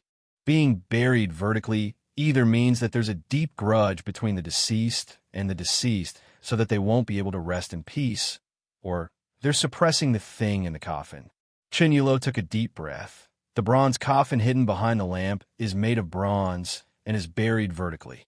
On the coffin, there are even divine beast inscriptions that symbolize majesty and ferocity, as well as suppressing evil. It's a taboo for a corpse to hold its breath. If the corpse has a breath of resentment and life energy that doesn't dissipate, it will most likely turn into a dumpling. Not only does this coffin have human faces on all 4 sides, it also has 7 holes on the human face and is buried vertically. The bronze is inserted into the bronze coffin like wood, as if it's afraid that the thing in the coffin won't reanimate. We've already tried it before. The burning of the mermaid ointment will promote the circulation of life energy. This bronze coffin has a mermaid ointment lamp on top of it. It's basically using the corpse inside to prolong its life energy. It's easy to imagine what's being suppressed inside. Laura was horrified. "What's inside?" "Drought demon." Chin Yulo answered with a solemn expression. "It's also called a mutated corpse. It's one of the most ferocious types of dumplings. It's either covered in feathers, or has horns on its head, or has scales all over its body. This thing belongs to the category of evil. When it appears, there will be great calamity in the world. The red-haired dumplings and green-haired dumplings that we've seen when we were fighting were the weakest of the mutated corpses." Partridge Whistle's expression suddenly became a little strange. He looked at the bronze coffin behind him and said in a low voice, "The nobles of the 6 states should be buried in this bronze coffin." After the Qin first emperor unified the world, he wantonly slaughtered the nobles of the 6 states who plotted to overthrow his rule. At that time, the royal family of the 6 states and a large number of nobles under them had been ruling for dozens of generations. Many of these families can be traced back to the period when the royal family of the Zhou dynasty was in theft. The royal families and nobles of the Six States had many amazing skills. After they were captured, these nobles who boasted of their noble bloodline were most likely buried here by the first emperor. Their corpses were nourished with feng shui spells and mermaid ointment. The mutated drought demon corpse was then drained of its immortal chi by the bronze wood and fed to the ever-burning lamps. Qin Yulo looked up from the bronze coffin and said, "This bronze coffin is indeed strange. It doesn't have a wedge structure to hold the coffin lid in place. Instead, it's locked from the inside by the Mahist clan's art of mechanism. If I'm not wrong, this lock should be the yin-yang lock. If the lock core is not rusted, as long as we know the time of entry, we can open the bronze coffin according to the 4 seasons and 8 pillars." The few of them didn't know how long they had stayed in this underground palace. Previously, their attention had been attracted by the mermaid lantern and the bronze coffin. Now that their attention was slightly distracted, they could feel their stomachs burning with hunger. O'Connor and the others only had a few pieces of compressed biscuits with them. When Chun Yulo and the others landed, their supplies were carried by others. Now that they were separated, they had nothing but a water bottle with them. Chun Yulo was already regretting wasting half a bottle of water so easily. Now that their supplies were far from enough for them to continue exploring, he said to the others, "Right now, the dry rations we brought are only enough to sustain us for 3 days. After 3 days, we won't be able to continue exploring. Based on the current situation, the first Emperor's mausoleum is huge and its structure is complex. It's not something we can explore in 3 days. Fortunately, the first Emperor's mausoleum was built in the middle of Mount Li. With such a large area, there must be insects, snakes, and beasts living in it. We also have fire seeds with us, so we can obtain fuel. Before, we met many insects living underground. Most of them are not poisonous. If we burn them with fire, we can still fill our stomachs." As Chun Yulo spoke, Laura's face became incomparably ugly. The others weren't any better. Partridge Whistle quietly added, "The underground river from before should have an exit nearby. I'll go see if I can find a water source." Laura was speechless. She thought of the Qin warriors and Yin corpses that flowed down from the bottom of the underground river. Her words were stuck in her throat, but she couldn't say a single word. Qin Yulo just took off his water bottle and gave it to him along with Maul and Miss Hong. He said in a low voice, "First try to see if there are any poisonous insects." Qin Yulo had everyone calm down first. His hearing was excellent. If there really was water nearby, even the slightest sound of water would not be able to escape his ears. At least he could point Partridge Whistle in a direction. Everyone held their breaths. The entire tomb was so quiet that a pin drop could be heard. Chun Yulo concentrated. He could clearly hear the heartbeats and breathing of the people nearby. Partridge Whistle's breathing was long, and his heartbeat was slow. Maul's heartbeat was strong, and his breathing was a bit rough. Miss Hong's breathing was calm, and her heartbeat was relatively calm. Commander Bai's stamina had declined with age. Qin Yulo could hear that his heartbeat was a bit irregular. He secretly decided to let this old man rest a bit more. The foreigners had not learned how to regulate their breathing, so they were rough and rapid. Their heartbeats were also irregular. Chun Yulo secretly listened to their breathing, but he suddenly heard a heartbeat. This heartbeat was very sudden. Chun Yulo could clearly tell that it was not one of them. He suddenly became a bit nervous. Suspecting that it was an illusion, he concentrated even more on listening. After a few dozen breaths, another heartbeat was heard. Chun Yulo listened for nearly a quarter of an hour before he finally confirmed that besides the 8 of them, there was another heartbeat nearby. Although it was relatively weak, it was quite clear. This heartbeat was more than 10 times slower than an ordinary person. Chun Yulo had noticed the time on the watch on Laura's left wrist. It would only beat once every minute and a half, following the faint breathing sound. This sound was very weak. Chun Yulo listened for a long time before he locked on to the source of the heartbeat. This made him break out in a cold sweat. He was sure that the heartbeat was coming from the bronze outer coffin behind him, and as time passed, the heartbeat was speeding up as if something was awakening. Although the others did not know why Chun Yulo was gesturing for everyone to be quiet after so long, the expression on his face gradually turned ugly. Now, Chun Yulo's face was ashen. He gestured for everyone to leave and led the way forward. Chapter 7:15. Chun Yulo was in a panic as he repeatedly urged everyone to leave this place. The tomb passage of the first emperor's mausoleum seemed to have been opened in a tunnel eroded by the underground river. Other than the everlasting lantern tunnel that led to the depths, there were many large and small caves that led to unknown places. After walking for a few kilometers to the north, the stone wall suddenly widened. The everlasting lantern tunnel continued to extend into the distance, but they could no longer continue forward. The foreigners were hungry and tired. Although it was safe to follow this path, no one could survive without food and water. The karst cave suddenly widened at this intersection, and a very spacious space suddenly appeared in front of them. The everlasting lantern tunnel extended forward along the plank road on the stone wall, disappearing into the cover of the opposite rock wall. The top of the cave was about 10 meters high, and the left and right sides extended infinitely, leading to an unknown place. "I hear the sound of water. It's coming from the west," Chun Yulo said in a low voice. The east side of the plank road was a hard stone wall, and the west side was a steep cliff. The cave was almost 50 meters high, but near the exit where Chun Yulo and the others were, there was a relatively gentle steep slope. Although it was still rugged, it was enough for them to use ropes to descend. Fortunately, only the top section, which was about 5 meters high, was relatively steep and curved. They needed to use a rock wedge to fix it on the stone platform next to the plank road, and then put down a rope to let them descend. Fortunately, only the less than 5 meters drop needed to be lowered with a rope, otherwise, the rope they brought with them would not be enough. At this time, the things that Laura and the others brought could be put to use. Their fiber ropes were strong and durable, and much lighter than the leather ropes that Maul carried with him.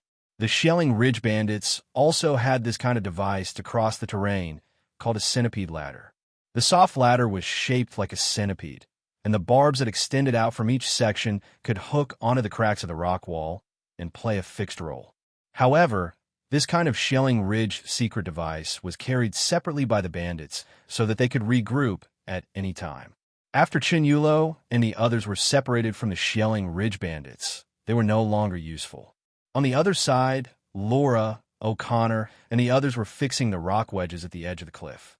Kunlun Maul asked Chun Yulo in a low voice, "Young master, do you think these foreigners are reliable? I have a feeling that they want to take us deeper into the mausoleum of the first emperor." Chun Yulo replied in the same Xiangxi dialect, "Of course not, but we are now in a hopeless situation. Without these people's help, it will be even more troublesome. We, the Ridge's shifting warriors, are not the Gold Raiders. We care about numbers. Now that there are only 2 or 3 of us, what's the difference between rushing in and dying? Although these people have ulterior motives, at least they can be used by us for the time being. Moreover, the guns are on our side, so what can they do?" While the foreigners were tying the ropes, Partridge Whistle found Laura and asked, "No one has entered the mausoleum of the first emperor for thousands of years. How did you know that he was going to be resurrected? And what's in it for you to cross thousands of mountains and rivers to stop the resurrection of the first emperor?" Laura replied, "Stopping the resurrection of the first emperor Qin is good for the whole world. I know that your country has been invaded. Many countries in the West are eyeing China covetously. Many people expect a sage to save China. Your great scholar, Mr. Liang Qichao, is obsessed with the so-called enlightened autocracy. The martial arts of the Dragon Emperor have made you all look forward to it. But this kind of expectation is just an illusion. The resurrected dead have nothing to do with the person who is alive. They are bloodthirsty and cruel, and they don't care about any life. This has been proven in the West. Are those rumors true?" Partridge Whistle asked with a solemn expression, "Did the West really resurrect a dead Egyptian high priest and let him bring 4 subordinates who were resurrected with him to destroy England?" Laura recalled all this, took a deep breath, and said, "Yes, we are here to save our country." And it's not us who resurrected the monster, but a group of Easterners. In Egypt, they used a kind of divine power to resurrect the ancient Egyptian high priest, Imidin, and then brought the other half of the divine power to the east. We have reliable information that their target is the Dragon Emperor. After resurrecting Imidin, they decided to resurrect the cursed king of the east and let his undead empire rule the earth again. At that time, the tragedy that happened in England will happen again in China. The expression on Partridge Whistle's face changed. He seemed to be looking forward to it. And then he asked worriedly, "Then among the subordinates of the Egyptian high priest, Imidin, is there a woman whose eyes are connected to a world like the abyss?" Laura was stunned. She never expected this Easterner to care about this. There is such a person. We call her the Eye of Infinity, Meanies. When she opens her eyes, everything she sees will be swallowed into hell. We have tried to peek into the world behind her eyes, but all the results pointed to what? Partridge Whistle asked excitedly. Laura rolled her eyes with her back to Partridge Whistle. She decided to tell a lie. The power that points to the resurrection of Imidin. We think that Imidin gave the divine power to his subordinates, which allowed Meanies to master this terrible power.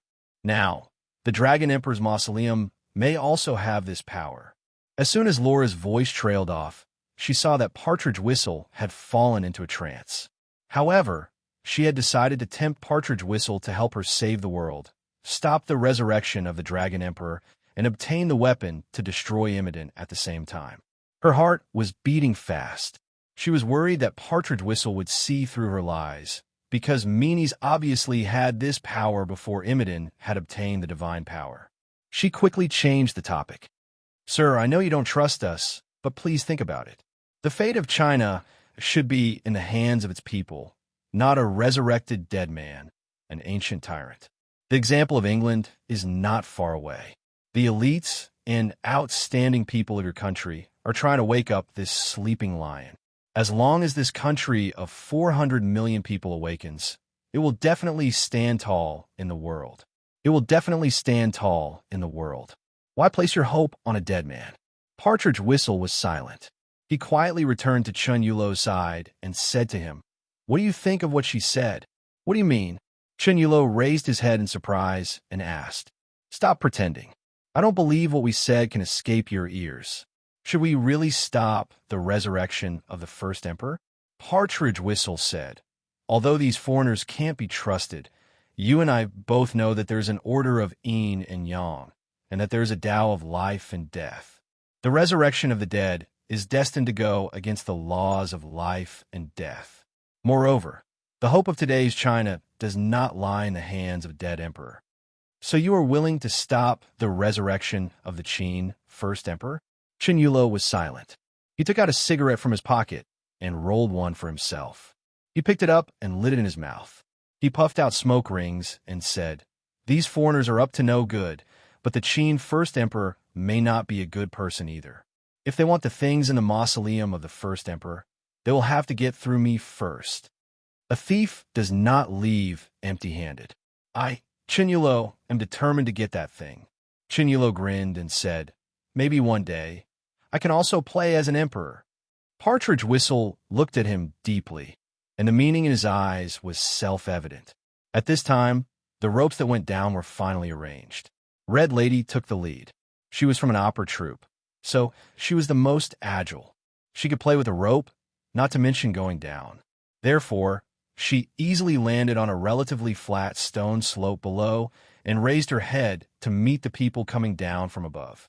The second person to come down was Laura, followed by Commander Bai, Kunlun Mall, and O'Connor. Chun Yulo was halfway down when he suddenly heard the movement of another person on the stone platform above his head. He hurriedly sped up and shouted above his head, "Be careful. There's someone."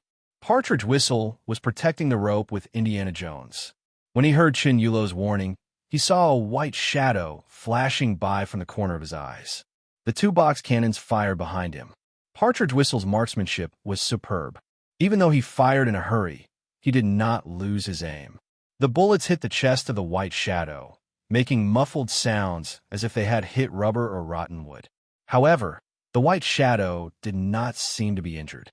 It was only the recoil of the bullets that made it pause, revealing its true face. It was a tall humanoid covered in feathers. From the parts of the body that were not covered by feathers, one could see that its skin was purple and had already dried up. A layer of white corpse hair covered it, and then a layer of flat feather-like hair grew over it. The two bat muscles under its ribs were particularly prominent. From afar, it looked like there was an extra layer of flesh between its arms and ribs. Chapter 716. As soon as Partridge Whistle saw the ascended corpse, his desire to fight to the death was reduced by half. He had explored several ancient tombs and seen countless white-haired and black-haired zombies, even the red-haired and green-haired zombies. However, this was the first time he had seen a white-haired, flat-haired zombie. In the geomancy that he practiced, this strange phenomenon of ascension was very significant. Among the funerary objects of the pre-Qin and Han dynasties, this image was not rare. This kind of feathered celestial being with wings was closer to the image of early immortals. At that time, the most ancient Taoism was still in its infancy, and Taoism was still a political and academic ideology. The Yin and Yang necromancers had not yet promoted Laozi as their spiritual leader. The immortals that they admired were this special image. Zombies that grew white and black-haired were called the white ferocious and black ferocious. However, this kind of ascended corpse could no longer be called ferocious. It should be called immortal, the earth spirit. In the geomancy, the drought demon was the most ferocious of the zombies, followed by the Hui, and then the green, bronze, blue, purple, black, and white hair. The ferocious that surpassed the Zongzi and was endowed with the vitality of the dragon's veins and condensed the essence of the earth's qi was called immortal.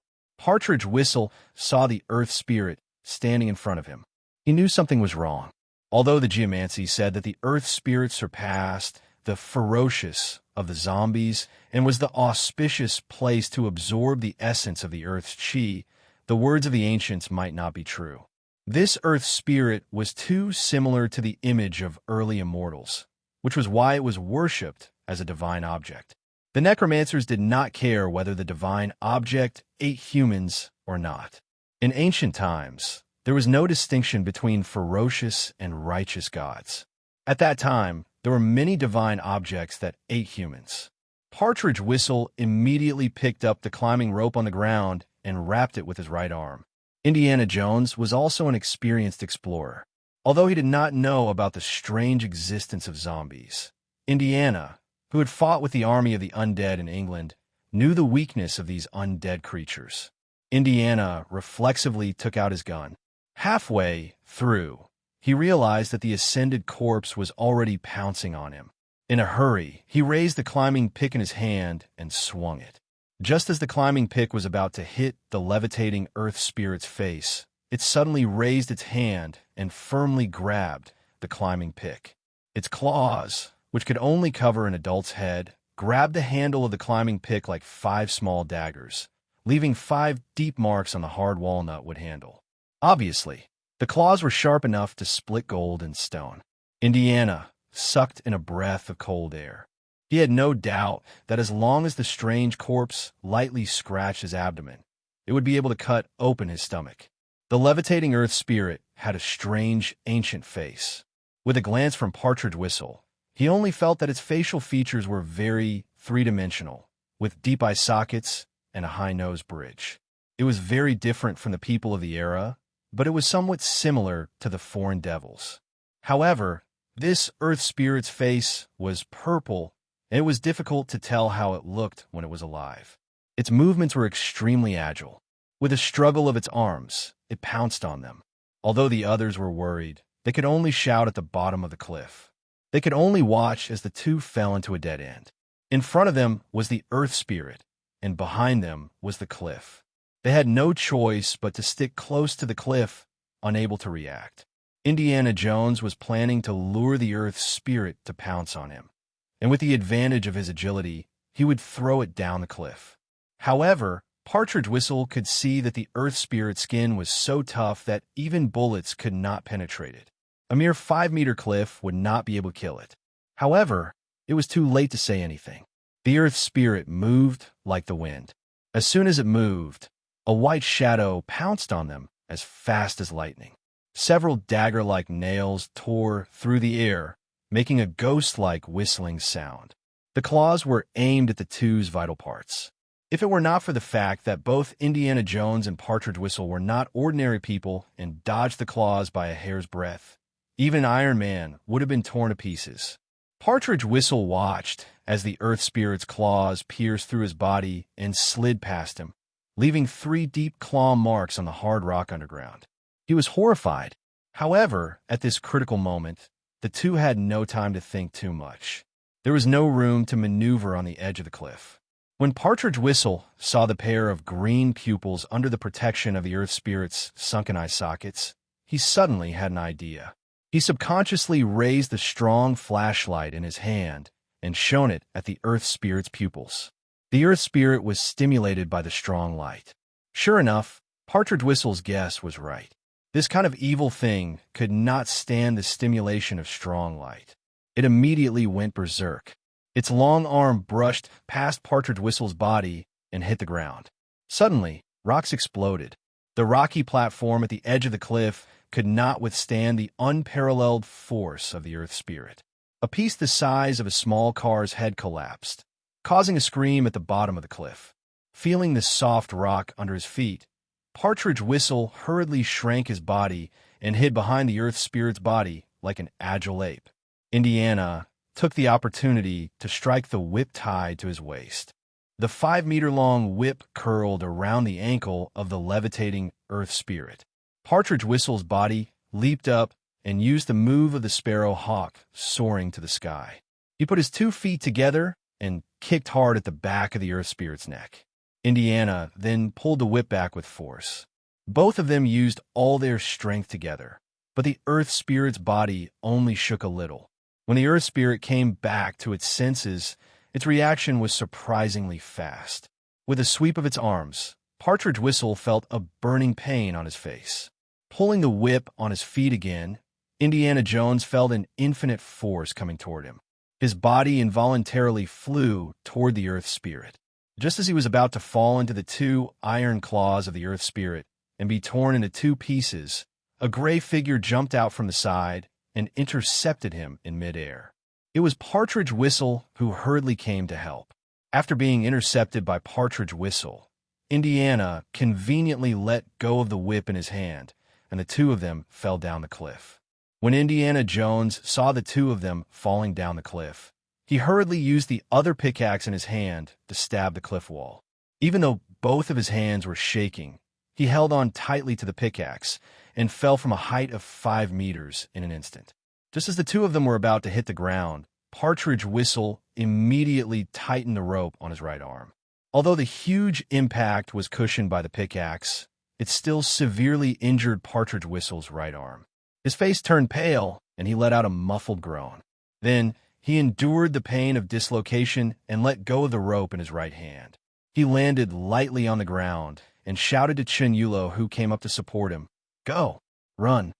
Although the few people at the bottom of the cliff did not know what Partridge Whistle and Indiana Jones had encountered, they could still hear the general movement. Without saying anything, they followed Partridge Whistle and descended the gentle slope below. As the saying went, it was easy to go uphill, but difficult to go downhill.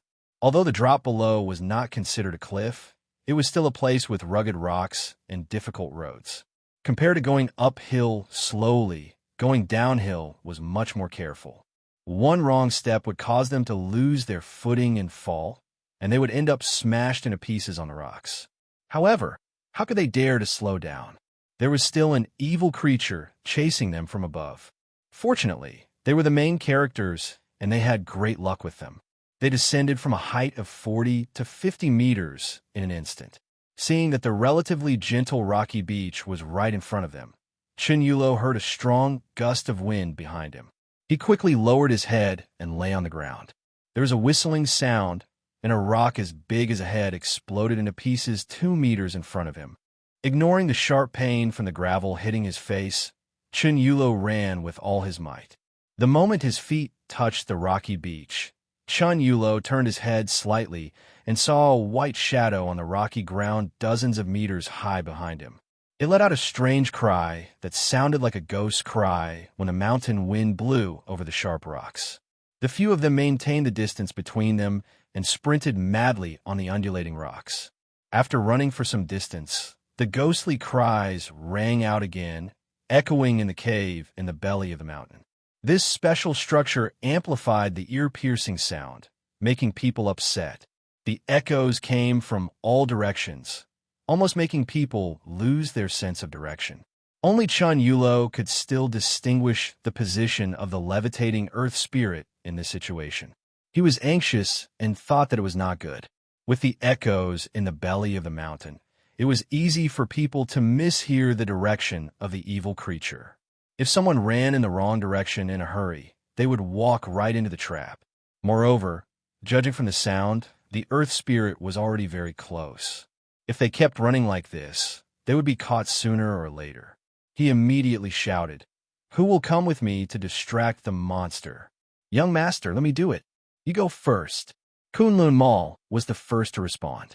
Without saying anything, he was about to turn back and fight with the levitating earth spirit.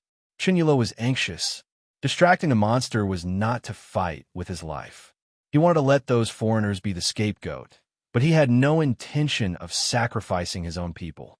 Looking back, Mal turned out to be the kind of person who had lost his direction before. He had unknowingly run toward the earth spirit, but when he turned back to fight with his life, he turned away from the danger. Chapter 717. Carrying the earth spirit, they ran down the rocky beach. There was almost no way to go. Laura, Miss Hong, and Commander Bai saw that there was no way to go. There was only a towering stone wall in front of them. Despair was written all over their faces.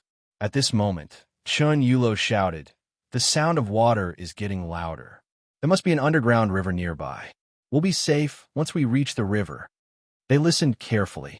There was indeed the sound of water splashing, but they did not know where it came from.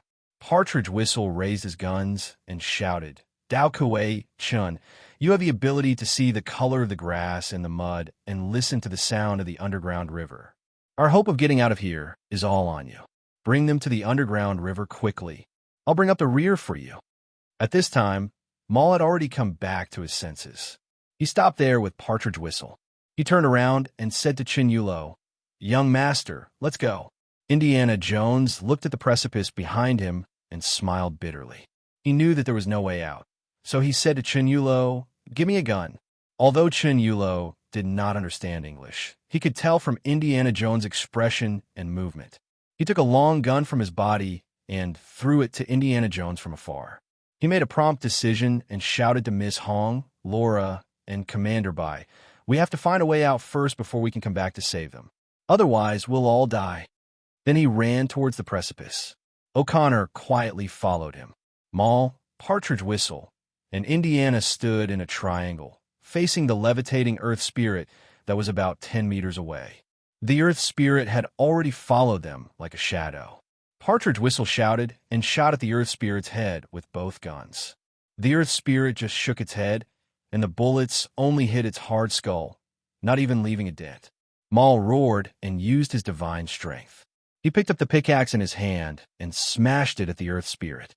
With his divine strength, the pickaxe could easily break through gold and stone. Moreover, there was Indiana Jones covering him with a gun. He did not expect that the earth spirit would grab the head of the pickaxe with its right claw. With a slight force, it lifted Mal and the pickaxe and threw them against the rock wall. Partridge Whistle shot out his Vajra umbrella and used his flying tiger claw to hook the earth spirit's right shoulder. He pulled the rope tightly, trying to entangle the earth spirit. Mo saw the opportunity. He grabbed the pickaxe with both of his hands and jumped towards the earth immortal's body. With a leap, he landed on the back of the earth immortal emergence. Instantly, feathers flew everywhere, and a pungent smell almost suffocated him. There was no place on the earth immortal emergence's body to borrow strength, so Mo could only scratch randomly on its body, grabbing the corpse hair of the earth immortal emergence. At this moment, and Mo Lay realized that under the feathers of the earth immortal emergence, there were actually some remnants of clothing. Moreover, they were not decayed clothes from ancient times. They were obviously pieces of modern clothes. In shock, Maul was accidentally knocked away by the earth spirit and fell heavily on the ground. Partridge Whistle and Indiana grabbed the rope of the flying tiger claw and circled around the earth spirit. While Maul was distracted by the earth spirit, the two circled around and tied one of the earth spirit's arms to its body. Maul was on the ground and obviously hit hard. However, as soon as he woke up, he shouted at Partridge Whistle, "This Zongzi is not an ancient corpse. It is another missing foreigner. I recognize the clothes he is wearing." Partridge Whistle was stunned when he heard this. He thought to himself, no wonder this Zongzi has a high nose and deep eyes. It turns out to be a foreign Zongzi. Indiana Jones didn't understand what they were talking about, but when he went behind the earth spirit, he also saw the feathers that Maul had grabbed off and a few pieces of clothing. Maul could recognize them, and Indiana, who had been with the earth spirit all day long, certainly knew them better. He immediately exclaimed, "John? John, how did you become like this?" This feather-covered, two-man-tall corpse was John Adam, who had fallen into the water and disappeared with them. For some reason, he was also like the corpses of the British soldiers outside the mausoleum of the first emperor. He was nourished by the venomous insects and turned into a monster, becoming a part of the levitating heaven and human formation of the Qin first emperor. He absorbed the qi of the earth and used the qi produced by the venomous insects to transform into a levitating heaven and human formation. Indiana Jones's shout did not arouse the monster's humanity. He was just a monster transformed from John Adams' corpse. He only knew how to chase after life and devour blood essence. The earth spirit Een corpse jumped up and threw Indiana, who was holding the flying tiger claw, far away. It struggled with its arms and freed itself from the rope that was wrapped around it. It threw itself at Maul on the ground. At this time, there was a gunshot in the distance. The earth spirit was hit in the air by a bullet. Maul took the opportunity to get up and ran to the place where the gunshot came from. Chun Yulo raised his gun several hundred meters away and shouted to the three people, "I found the underground river. You guys quickly come over. Let me blow up that son of a bitch." Saying this, he pulled out a light bullet and threw it at the earth spirit. The orange light bullet would not explode. It was usually used as a signal flare at sea. Laura and the others came out to explore, so they brought two with them to use in dark areas. The earth spirit's attention was attracted by the fire in the air, and the three of them took this chance to run towards where Chun Yulo was. Chun Yulo led the way as he led everyone over the uneven rocky beach. The sound of the water was getting louder and louder as the curve of the cliff became wider and wider. Just as they were about to reach a dead end, Chun Yulo turned around, and the scene in front of them suddenly became clear. The two sides of the cliff formed an optical illusion, blocking a stone crack behind them. This stone crack had been washed away by the underground river behind the cliff for tens of thousands of years. The underground river formed a 3-meter-high waterfall here, and the waterfall formed a small water surface that flowed into the semicircle in the distance, rushing back into the ground. The group was already panting from the running. When they saw Miss Hong and the rest waving at them from the other side of the waterfall, Partridge Whistle gritted his teeth and jumped directly into the underground waterfall. He soon floated up and waved at them. "The water here is very deep. It's okay to jump in." Chun Yulo, Maul, and Indiana did not hesitate and jumped into the deep pool together. At this time, the earth spirit had already appeared on the left side of the top of the waterfall. Chun Yulo said anxiously, "This distance is not enough to stop it. Let's go to the entrance of the underground river and enter the underground river. What if we rush into the underground river and there is no space to retain oxygen?" Chun Yulo shouted to the hesitant Laura, "Do you want to drown or be eaten by the monster?"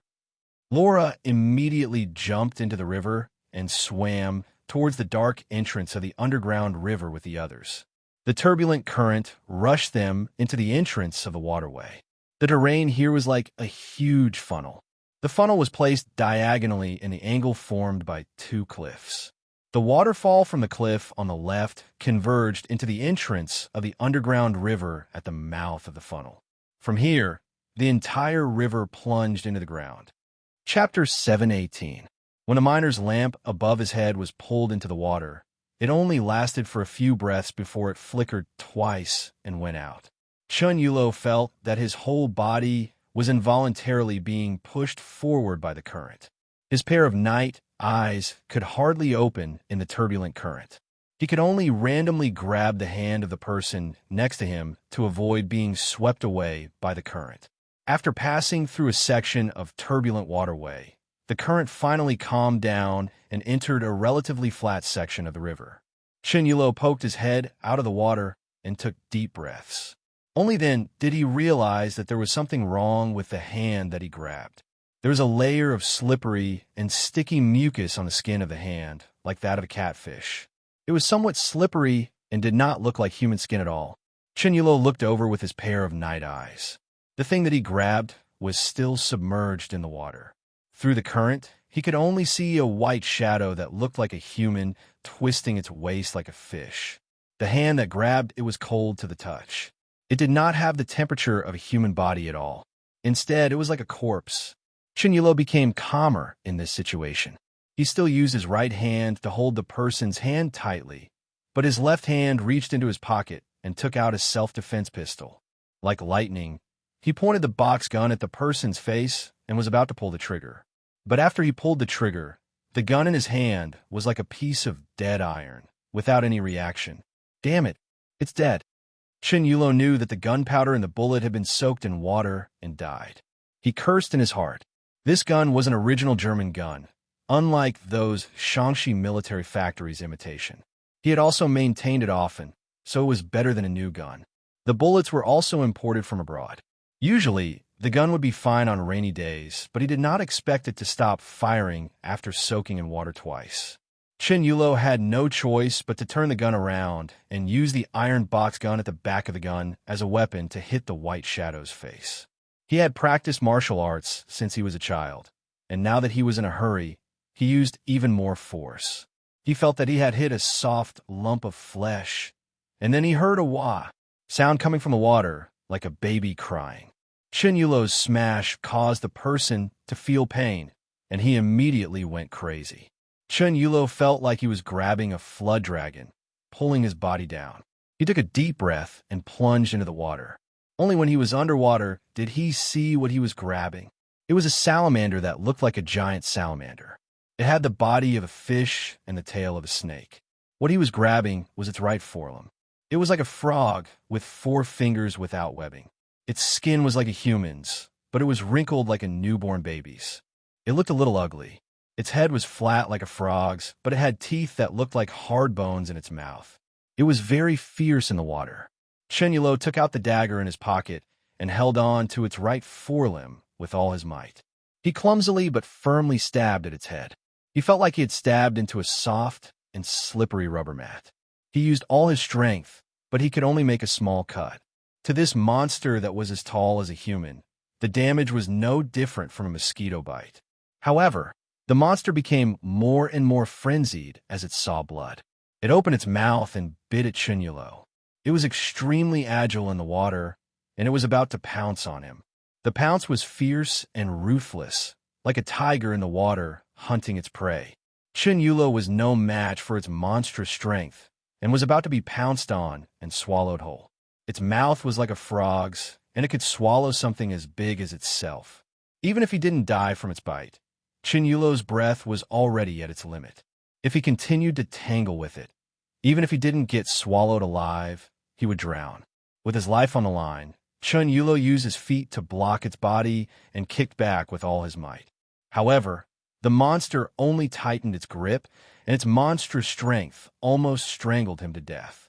Just as the monster's pitch-black mouth was about to reach Chun Yulo's head, a crossbow bolt brushed past the side of Chun Yulo's head and nailed itself into the monster's mouth. Blood immediately gushed out. After suffering such a fatal injury, the salamander monster struggled even more desperately before it died. Its huge forelimbs slammed hard on Chun Yulo's body until 5 where 6 hands grabbed his shoulders and legs and pulled him out. After surviving the disaster, Chun Yulo collapsed on the water, feeling a burning pain in his lungs. In a daze, he saw Partridge Whistle raise a crossbow high and say to the others, "Carry Daokaway Chun on the surface of the water. We need to get out of here as soon as possible." The strange fish we just killed looks like the tiger flood dragon recorded in the classic of mountains and seas. It's ferocious, and we don't know how many dangers there are in the water. Now that there's a tiger flood dragon bleeding to death, it will soon attract other dangerous creatures. We need to swim away as soon as possible. After being carried by the others for a while, Chun Yulo regained some strength and choked out some pink blood foam. He sat up by himself and pushed away the other's support. Then, he heard Maul's worried voice. "Young master, are you all right?" "I'm fine. I just suffered some internal injuries. I know how to deal with them, and I've already recovered a lot." The deeper they went, the faster the water flowed. They didn't even need to use any strength to be involuntarily swept forward. Fortunately, there was some space above their heads, which allowed them to breathe. The underground river rushed underground, and after a few big turns, they felt like they had traveled at least 10 miles. Along the way, they saw a few creatures that were exactly the same as the tiger flood dragon that Chun Yulo had encountered before. The largest tiger flood dragon was the size of a horse carriage, and it could swallow an adult with its mouth. It was the Partridge Whistle that made everyone hold hands, like a huge python that shook its head and tail that made the tiger flood dragon retreat. These tiger flood dragons were ferocious, and they had seen them eat their own kind. Big tiger flood dragons ate small tiger flood dragons, but the main food of these ferocious creatures was a kind of fish that had 2 fins that were half the size of a body. When they spread out in the water, they looked like wings, and their cries sounded like the cries of a baby. After Partridge Whistle saw that strange fish, he found a way to catch one when the water flowed to his side. They ate a raw fish. Although it was cold, it was quite delicious to the extremely hungry people. The 8 of them ate a strange fish that was as long as an arm, which whetted their appetites, but they weren't so lucky after that. Partridge Whistle took out a yellow-shelled water beetle from the water, bit open the shell, and sucked the juices inside. Laura and the others were a little greedy, but they also had doubts as to whether this beetle, which they had never seen before, could be eaten. Partridge Whistle comforted them. "When I saw this strange fish with the body of a fish and the wings of a bird, I had my suspicions. When I noticed the yellow shell of the water beetle, I was even more certain. The classic of mountains and seas says, 'Catfish with the body of a fish and the wings of a bird, its voice is like that of a mandarin duck.' It's very likely that it's the strange fish that we just ate. As for this beetle, it should be the yellow shell recorded in the ancient books. It's a kind of beetle that catfish like to eat. Our ancestors have eaten both of them, and it's recorded in the oldest cookbook, the classic of mountains and seas. You can eat it without worry." Chun Yulo, Commander Bai, and the others naturally trusted the classic of mountains and seas. When the foreign devils saw that they were fine after eating, they also danced around and touched the yellow shell in the water. After tasting it, they found that the beetle's meat was delicious, not inferior to the mussels on the beach. It was sweet when eaten raw. They didn't know how long they had been washed in the underground river. Suddenly, they heard the roar of water in front of them. The loud echo woke them up. Chun Yulo looked up and saw an open cave in front of them. The sound of water was coming from there. At this time, Chun Yulo looked carefully and exclaimed, "Oh no, the exit in front is a waterfall." The few of them quickly held hands and swam towards the rock walls on both sides. However, the current was very turbulent, carrying them quickly towards the exit. Their attempts to climb up the rock wall failed twice. At this time, they were not far from the cave entrance. They could even see the bright stars in the sky outside the cave entrance. They might have already rushed out of the first emperor's tomb and reached the belly of Mount Lee. However, even without Chun Yulo's night eyes, he could see and hear that the underground river rushed into a waterfall that was more than 1,000 feet high. Even a group of living people would be smashed to death if they fell into the water. The 8 of them used all their strength to struggle to the side of the cave. Partridge Whistle stepped on Chun Yulo's body and stuck half of his body out. He opened the Vajra umbrella and stabbed it into the rock wall beside him, jamming it into a crack. He threw a rope behind him, allowing Chun Yulo, Commander Bai, and Miss Hong to grab it. Laura, who was closest, also grabbed a rope. Maul and O'Connor were closer to the other side, so the rope was washed down before it reached them. Miss Hong threw a strand of silk towards Maul, but after trying twice, she didn't succeed. While Chun Yulo and the others were filled with grief and indignation, Maul waved them goodbye and jumped into the waterfall, disappearing into the cave entrance. Chun Yulo held back his grief and carefully climbed along the rock wall with Partridge Whistle to the cave entrance. Using the pickaxe, they carefully climbed out of the cave. Not far from the waterfall, there was a small protrusion that they could stand on. Beyond that was a cliff. The cliff was about 100 meters high. If they were not careful, they would be smashed to pieces. Fortunately, there was no wind in this place, so they stuck close to the cliff and were relatively safe. At this time, they noticed a shocking fact. They had not walked out of the first emperor's tomb, but had actually entered the tomb of the first emperor. The starry sky in the sky was like a reflection of the real sky, so clear that it was hard to tell whether it was real or an illusion. The bright stars never twinkled, but Laura could see that this starry sky was closely related to reality, but also different. It was a replica of the starry sky above Xianying 2,000 years ago. The mountain wall they were in was a group of magnificent waterfalls, with countless galaxies hanging upside down. In the vast space in front of them, there was a magnificent ancient city.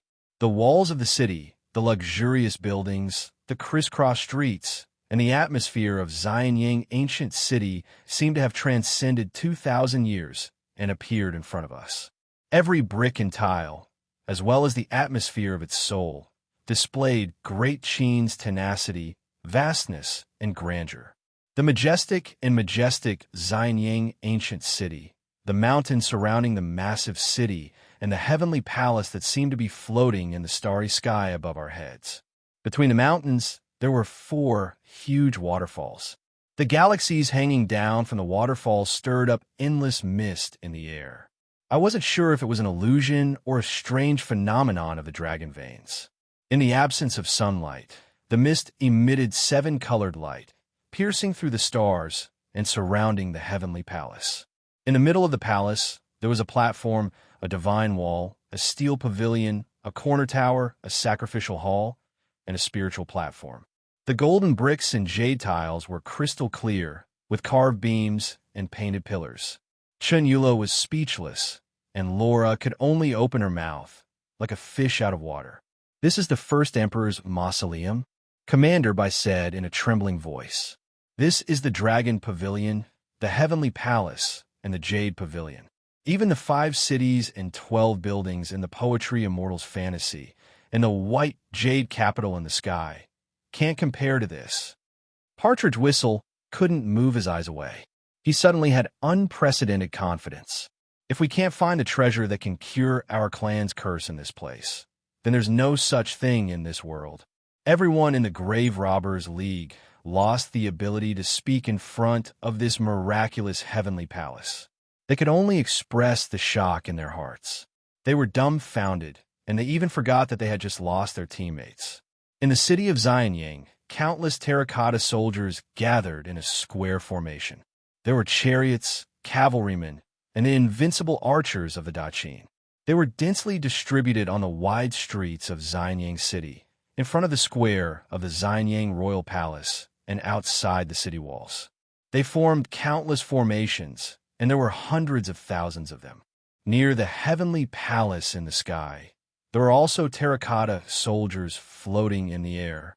They looked like the loyal guards of the first emperor, guarding the heavenly palace where the Qin emperor's coffin was. Chapter 719. Chun Yulo was dumbstruck by the floating celestial palace. It could be said that this place hid all the things that the Chinese and even the human race could only dream of, including wealth, power, mystery, and immortality. The Chinese were all indescribably shocked. The only foreigner, Laura, was also shocked, but she couldn't understand the unique feelings of China. Instead, she was the first to wake up. She pulled on Chinyulo's arm and said, "Our companion might not be dead yet."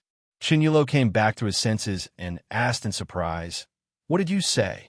Laura explained, "Do you see the miracle floating in front of us? What is it that they're using to float in the sky? That glorious ancient China palace. Were those realistic figures relying on to float in the air? And how are those rainbow bridges formed?" Laura pointed at the 4 rainbows that seemed to be surrounding and protecting the palace. Laura picked up a stone and said to Chinyulo, "I want to verify this crazy idea." With that, she threw the stone towards the ancient city of Xianyang in front of her. The stone drew a perfect parabola and fell into the distance. However, after flying more than 100 meters away from the cliff, the stone seemed to have broken through an invisible force field and instantly lost the effect of gravity. It broke the curve of the parabola and flew out in a straight line along the tangent of the parabola. At this time, Chinyulo and Partridge Whistle also saw something strange. Obviously, other than the space close to the cliff, the gravity of the vast area under the palace was obviously abnormal. This should be the reason why the palace was floating in the sky. Laura pointed at the void in front of them and said, "You should have noticed that after leaving the cliff 120 meters away, the object loses the gravitational acceleration exerted by the Earth and maintains the original trajectory of the force exerted on it in a straight line. I also discovered the secret of the rainbow bridge under the palace suspended in the sky, so I guessed this. Generally speaking, rainbows that may appear outside the waterfall are due to the scattering of the mist under the intense sunlight. However, we are now in the belly of the mountain. Although we don't know why there is starlight in the sky, this level of brightness is definitely not enough to cause optical scattering unless there's a factor that defies common sense at work." Laura pointed at the terracotta soldiers floating above her head with a bitter smile. Speaking of factors that go against common sense, what is happening in front of us is of course an important factor to consider. Looking at those stable and substantial rainbow bridges, I was also confused about whether it was the so-called feng shui factor that was at work. But in the spirit of science, after careful observation, I have a reasonable speculation.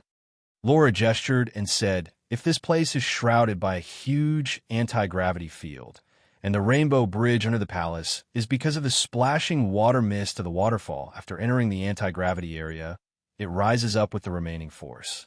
Finally, due to air resistance, after the force exerted on the water droplets is exhausted, it stays in this anti-gravity field forever and is fixed. After thousands of years, such as scarce water, mist accumulates into the shape of an arch bridge, reflecting the light that shines on it from all directions. So the rainbow bridge is produced. That is to say, after Maul and the others were washed down by the waterfall, if they were lucky enough to enter the large anti-gravity field, they may just be pushed to other places by the force, and, eventually, as the thrust continues to offset, they will stagnate." Chinyulo said excitedly. Laura nodded. "If we don't find them, it will be a terrible torture. Suspended in the air of nothingness. No matter how hard we move, we will not be able to move at all. In the end, we will starve to death, die of thirst, and our bodies will be suspended there forever. Remember, if we go there by mistake, we will also end up the same. The anti-gravity space is very dangerous." Chinyulo stared at the empty void in front of him. Although the Sky Palace was majestic, there was probably a long distance between them. The ancient city of Xianyang, which had been built according to the original scale by the Qin First Emperor, looked like it was only the size of a mat, but in fact, it was an extremely vast space. Looking closely, one could see that on the stone walls surrounding this space, there were some traces of artificial excavation. A kind of silver or was embedded in the mountain wall, according to a pattern. It seemed to be the embers of flying fire meteors. Chinyulo could imagine that during the Qin dynasty 2,000 years ago, some strange flying fire meteors fell on the land of the ancient Qin dynasty. The Qin First Emperor sent people to excavate these flying meteors, but they found that these flying meteors had a special physical property. Its radiation could eliminate the mass of matter in a specific space and create an anti-gravity field. In the end, the first emperor used these flying meteors to build his own mausoleum and set up a decoy tomb to guard it. This was the result of the magnificent architectural miracle of the floating sky palace and the mausoleum of the first emperor, which could be said to be the world's greatest miracle. Chen Yulo had already made up his mind. He carefully climbed to the most spacious part of the stone platform. It was a protruding stone platform about 3 meters wide. Chen Yulo used his eyes to measure the distance between the stone platform and the height of the cliff. He calculated that as long as he didn't make too much of a mistake, he should have a high chance of jumping into the anti-gravity space before falling into a pile of meat paste. He said to Partridge Whistle, "We will jump directly over. I will jump first. If it is really as we expected, then you will learn your lesson and come find me. If I fall and break into pieces, then I will consider myself unlucky." Although this method was risky, there was no better way. There was no way up or down such a high cliff. There was only a small stone platform that was less than 15 square meters for everyone to squeeze on. There was no way back from the underground river, and the cliff's surface was as smooth as a knife's edge. The nearest foothold for them to climb was more than 300 meters above, and the nearest foothold below was almost hidden in the clouds and mist. No one could say for sure that Laura's previous conjecture was the truth. If the anti-gravity anomaly didn't exist, or if the nature of the anomaly was different from their conjecture, then the first person to experiment with it would be dead. Chapter 720. Chen Yulo had never experienced such a feeling of weightlessness before. He waved his arms and legs, trying to stop his body from flying into the depths of the void uncontrollably. The abyss below his feet made him feel dizzy. Above his head was a bright, starry sky. In midair, the world seemed bigger and bigger, and he felt smaller and smaller. It was a strong shock to him. Along with the feeling of being out of control, an instinctive panic attacked him. He desperately wanted to grab onto something to support himself, to give himself a point of support. However, there was only formless air around him. This kind of situation gave a person who lived on the ground for a long time and had no sense of security a considerable sense of oppression, causing his movements to become clumsy and cautious. Thank goodness there is air resistance. Laura sighed with emotion. Otherwise, Mr. Chen would keep moving forward until he flew out of the anti-gravity force field's range. But there's good news. Even if we accidentally float into a void without any footholds, we can still rely on the reaction force of the air to move, just like swimming in the air. The bad news is that air resistance is much lower than water resistance. If you want to swim in the air, your speed will be terrifyingly slow. If you're too far away from a place where you can borrow strength, you might really die of thirst in the void without being able to find a place to borrow strength. Partridge Whistle came to the place where Chen Yulo was standing earlier and said in a low voice, "Stop talking nonsense. Let's hurry over there." After that, Partridge Whistle jumped down the cliff even more cleanly than Chen Yulo. The wind whistled in his ears, and the others on the cliff raised their eyebrows. They could clearly see Partridge Whistle's figure tumbling madly in the air. Using the movement of his body to adjust, he opened his arms, and the wide sleeves that Partridge Whistle had tied up with a rope spread out like wings. His figure drew a beautiful curve in the air, and he cut into the anti-gravity field at an angle. When Partridge Whistle felt that his body was light, he opened the King Kong umbrella on his back without hesitation. The broad surface of the umbrella generated a huge resistance force, which stopped him, but he was still floating in the void. After stabilizing himself, Partridge Whistle turned around and shouted to the others, "First, tie your sleeves with your body and use your clothes to form a false wing under your ribs. It will help you glide as far as possible while you're jumping off the cliff. When you're in this strange flying star sector, use your clothes to block the wind and slow down." After that, Partridge Whistle spread his body and signaled the others to jump over. Laura plucked up her courage and jumped off the cliff like Partridge Whistle. Her body was lighter, and the gliding effect was the best. She easily entered the anti-gravity field before the danger zone, which was even higher than Partridge Whistle's position. Of the remaining 2 people, Miss Hong, who had learned ancient magic tricks from the Moongate, was the most agile one, so there was no need to worry about her. However, Commander Bai was old and weak. After following them through mountains and rivers, he was almost exhausted. It was indeed a bit dangerous for him to jump over this natural barrier. Partridge Whistle stared at Commander Bai. As expected, when he jumped down, he was a bit slower than the others due to his lack of strength.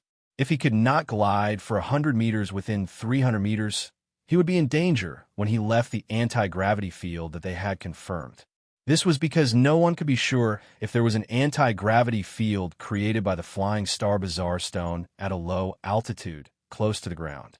Partridge Whistle made a prompt decision. When Commander Bai was about to reach the shortest distance from him, he raised his hand and shot out the flying tiger claw in his hand. Commander Bai was old and shrewd, so her reaction was not slow. Seeing the flying tiger claw shooting at her, she immediately reached out and caught the life-saving rope. Partridge Whistle pulled hard on both sides and was pulled dozens of meters away by the rope in his hand. Only then did he manage to pull Commander Bai into the anti-gravity field, which resolved the crisis. In the end, Miss Hong just jumped lightly and flew toward Partridge Whistle, landing steadily in his arms. Seeing the couple flirting with each other, Chun Yulo angrily interrupted. Now we are far away from each other, and it is not convenient for us to move. How can we find Mall of Kunlun and the others? Partridge Whistle put away the King Kong umbrella and opened the mechanism on the surface of the umbrella. He easily disassembled it into a pair of umbrella ribs. He tore off his clothes and tied a few ropes to the umbrella ribs. Then he slightly modified the ribs into 2 fan-like objects. Partridge Whistle tied the 2 big fans to his arms like 2 huge paddles. Then he paddled in the air. Not long after, he had mastered the trick. Although Partridge Whistle was slow, he was not clumsy as he swam in the air. If Maul was really thrown into this flying star world, since we did not see him here, they could only be at the Rainbow Bridge. Partridge Whistle did not say what would happen if they were not there, because everyone was well aware that if these people were not thrown into the Rainbow Bridge, they were destined to fall down a cliff and die. This is not going to work. After trying Partridge Whistle's method of floating in the air, Chun Yulo shook his head and sighed. Our speed is too slow. This method will consume a lot of energy, which will put us in a very dangerous situation.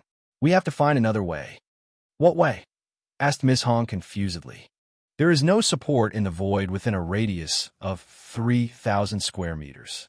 At the Rainbow Bridge where Maul and the others may have fallen, we can vaguely see a high platform made of white jade.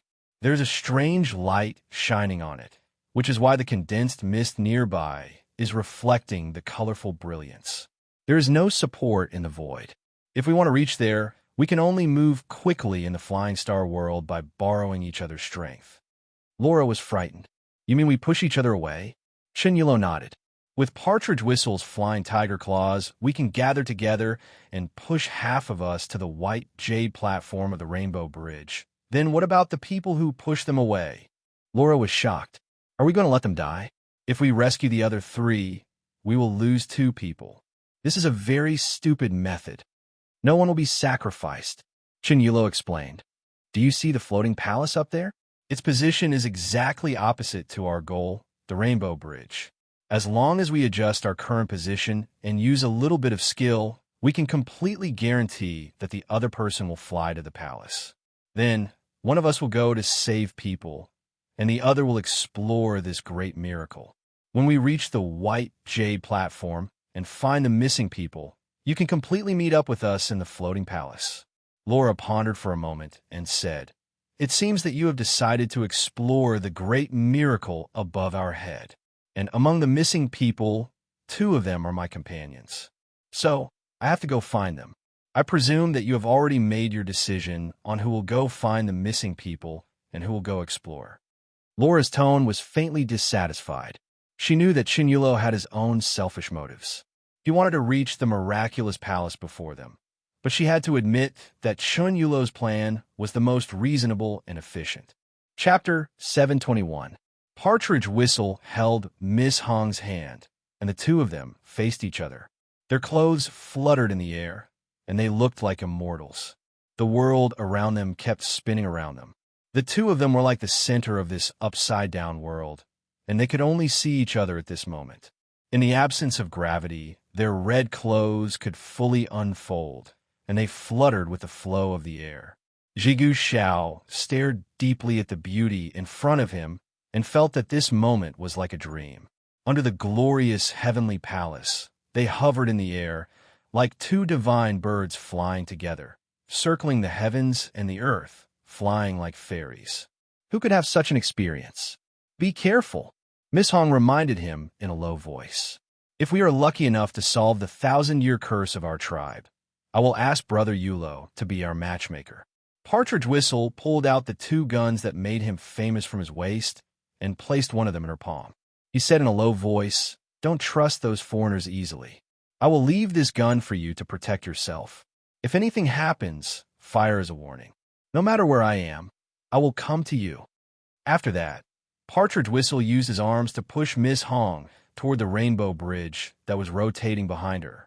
He also used the opposite force and floated toward the majestic sky palace in the sky. Miss Hong did not turn around.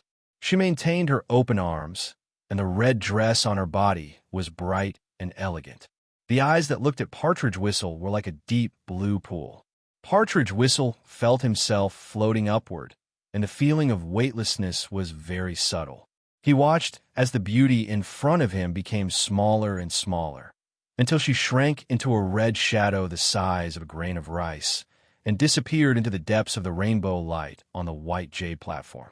At this time, only Chun Yulo, who was also flying toward the sky palace, could be seen clearly. He was not as sentimental as Partridge Whistle. Instead, he was very focused on the sky palace of the first emperor.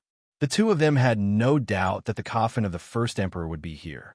Just from the few historical records, they knew that the first emperor was definitely not a person who would submit to others. Even after his death, he would only be buried in this towering sky palace and would never submit to the palace in the ancient city of Xianyang. The closer they got to the sky palace, the more they could feel how small they were and the majesty and grandeur of the sky palace were. The unique architecture of the palace condensed all the essence of the classical architectural style and technology of China. Xiaohe once said to Liu Bang, "The world has not been decided, so we can go to the palace." Moreover, the emperor has the 4 seas as his home. If it is not magnificent, it cannot be mighty, and it cannot be added to the later generations. That was to say, the palace was where the majesty of the emperor was, and it was the concentrated embodiment of the imperial politics of China. Under the floating sky palace, Partridge Whistle and Chun Yulo truly understood the true meaning of if it is not magnificent, it cannot be mighty. The floating sky palace was a building complex. In addition to the 9 main halls on the central axis, there were also a large number of subsidiary palaces. Its scale was no smaller than the Forbidden City that the two of them had seen. The main hall of the Sky Palace was made of white jade, and large pieces of white jade were pieced together into 360 heavenly steps, which led straight to the main hall's door. The main hall was made of purple gold bricks and beautiful jade tiles. It had a strong Qin and Han style, and layers of eaves piled up to form the jade roof of the main hall. Just by standing in front of it, one could feel the steadiness and majesty of the building. It was neither strange nor coincidental, vigorous and steady, full of grandeur. This was completely in line with their imagination of the Sky Palace. If there was a celestial, he must live in a palace. If there was a celestial palace where a celestial lived, it would be extremely magnificent, like the vast floating sky palace in front of them. Partridge Whistle and Chun Yulo were dazzled. They adjusted their flying posture and climbed the jade steps of the sky palace from the side. As soon as their feet touched the white jade steps, they felt their bodies sink slightly, as if some gravity had been restored, but it was still very light. Chun Yulo felt that as long as he pushed hard, he could still get out of the white jade steps and return to the gravity-free force field. Partridge Whistle lowered his head and carefully observed the white jade steps under his feet for a moment. He did not find anything unusual, so he asked doubtfully, "How did the first emperor do it?" Chen Yulo explained, "The nature of the extraterrestrial flying star is strange and unpredictable. The first emperor obtained it many years ago. Under the research of the Fengshi and the followers of Moism, he may have found some way to use it, but we do not know. Now, the coffin of the first emperor seems to be in the main hall in front of us. Among the 9 main halls on the central axis, this is the most majestic one, and it is surrounded by all the palaces. There is no reason why the coffin is not in it. Although there was gravity on the white jade staircase, it was only 1/7 of what it normally was." Chen Yulo and Lu Ta took a light step forward and covered a distance of 1.5 zhang. The white jade staircase under their feet did not seem to have any support at all. If they exerted too much force, it would sway away. Thus, the two of them were unable to move freely. Thus, they could only cautiously move forward. Fortunately, their bodies were relaxed here, and it was not difficult to climb the 360 steps. When they came to the door of the hall, they felt an invisible force pulling on their chests and involuntarily pressed against the palace door. The palace door of the main hall was dark red in color, like raw iron to the touch, and was smeared with cinnabar. Partridge Whistle keenly felt that the iron in his arms was firmly sucked in by the door. He hurriedly said to Chen Yulo, "This door is probably made of magnetic stones. Whenever any metal comes near, it will sense it." It said that when Qin Shi Huang built a Feng palace, he used magnetic stones as the door to prevent assassins from bringing metal weapons to harm him. This floating palace was probably built according to a Pang palace, and even this was copied. Partridge Whistle sighed. As long as it is a magnet, it will lose its nature after being burned by fire. In order to build such a huge palace door, only the flying star magnetic stone, like my dagger, can remain magnetic after being burned by fire. That dagger was the beloved treasure of a military governor of the Tang dynasty, which was buried with him. It is only the size of a palm, but here it weighs more than 1,000,000 pounds. The first emperor destroyed 6 countries and was rich in the world. There are countless treasures here, so it is not a legend. Even a bandit chief like Chen Yulo, who was unfazed by honor or disgrace and had a profound cultivation of qi, couldn't help but breathe heavily. Looking at the treasures in the celestial palace, his eyes lit up. He said in a low voice, "Ever since Patriarch Qi Mei, we, the rich, shifting strongmen, have never seen such a rare and magnificent tomb. If we finish this job, we will have enough money to unify China's military." Although the purple gold bricks are made of clay, from the color of the bricks, you can tell that real gold was added when they were fired. I'm afraid that 10 pounds of purple gold bricks can produce 2 taels of gold. Just this hall alone, there are probably tens of millions of purple gold bricks. Obtaining 11 of them would make one rich enough to rival a country. Chen Yulo's eyes turned red as he impatiently pushed open the door of the hall. Just as he opened the door, he saw a sharp sword light heading straight for Chen Yulo's throat. The sword light rose from the inside of the hall, accompanied by a shout about to cut off Chen Yulo's head. Chen Yulo was attracted by the wealth in the Sky Palace and made the most fatal mistake of the mountain dismantling bandits. His greed blinded his caution, and he forgot that he was in the dangerous mausoleum of the first emperor. Fortunately, Partridge Whistle had been watching from the side. When the door of the hall opened, although he couldn't stop it in time, he was secretly on guard. When Chen Yulo was in danger, he still had time to pull him, narrowly avoiding the fatal blow. Chen Yulo felt the cold blade of the sword graze his throat, and he fell backward in an unsightly manner. As he rolled, he heard a woman's fierce shout from the door. "Little thief, how dare you sneak into the tomb of the Dragon Emperor with the intention of reviving the tyrant? Die." Chapter 722. Motherf ** cur. Partridge Whistle cursed under his breath. Not good. Just as he was about to retreat a few steps, he heard a strong gust of wind coming straight at the back of his head. Turning his head to take a look, he saw a masked woman dressed in black with a bronze sword in her hand striking at his back. The momentum was so fast that it brought along a sharp whistling sound. In this critical situation, Partridge Whistle couldn't care less about his unsteady feet. He kicked back with both feet and shot backwards like lightning. The masked lady was none other than Shaolin. She saw Partridge Whistle leaped up and flew several zhang away under the low gravity. She also tapped her foot on the ground. Her shadow was like a graceful swan or a swimming dragon, sweeping across the ground. Her right hand shook, as if she would not rest until she took Partridge Whistle's life. What a vicious woman! Partridge Whistle cursed. We have no enmity with you. Why do you want to take my brother's life? Although most of the belongings he carried were made of iron, it wasn't as if he didn't have any iron. Iron was easily corroded, so Partridge Whistle also carried a copper hook that was used to steal the burial items of the tomb owner. Facing Shaolin's vicious sword, he didn't retreat. Instead, he moved closer.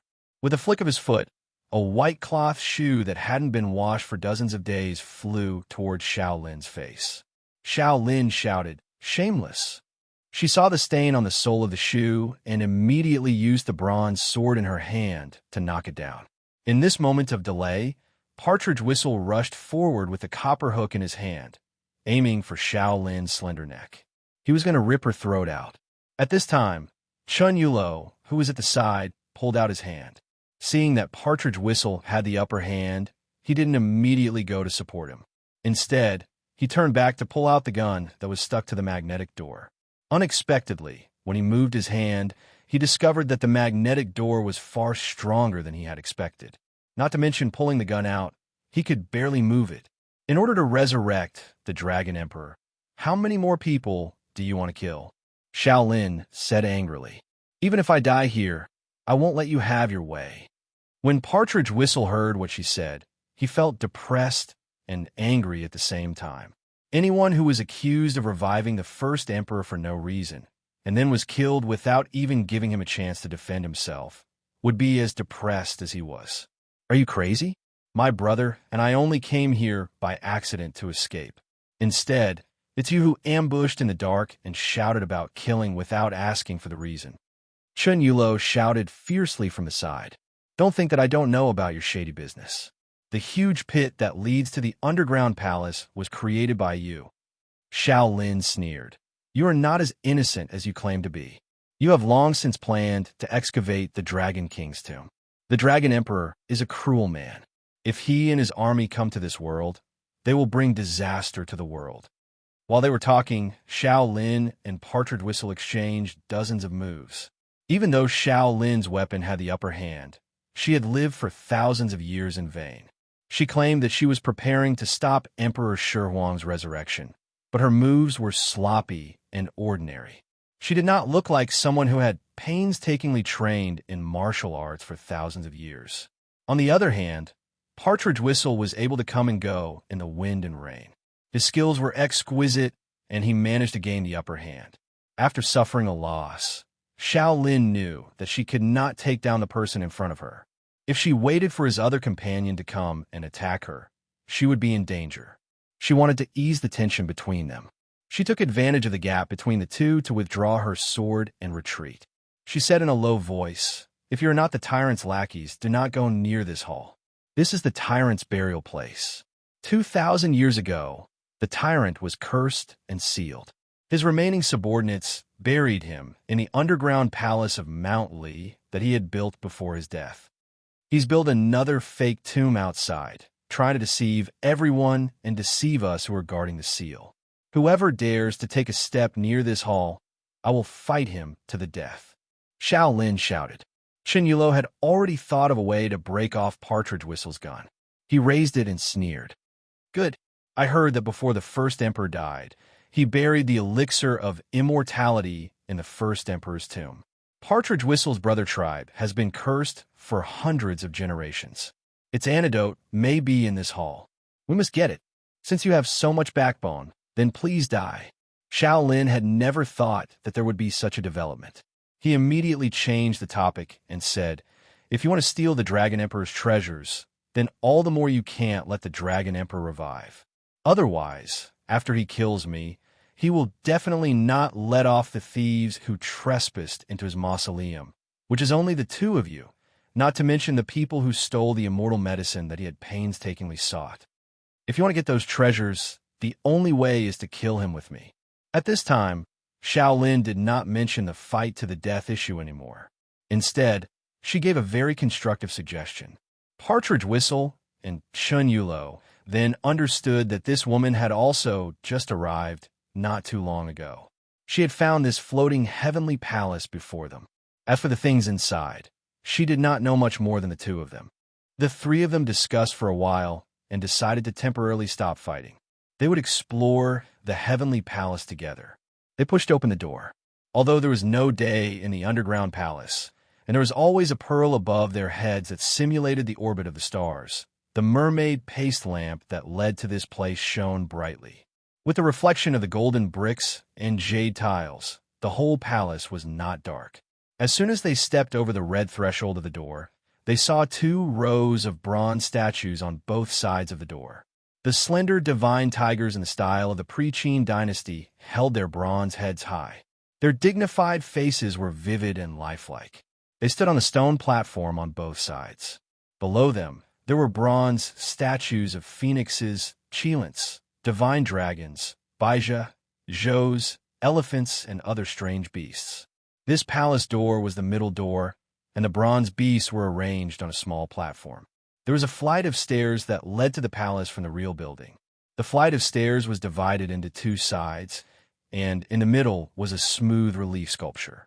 On it were the images of celestial islands and celestials, as well as celestial birds and strange beasts, as well as all kinds of auspicious signs.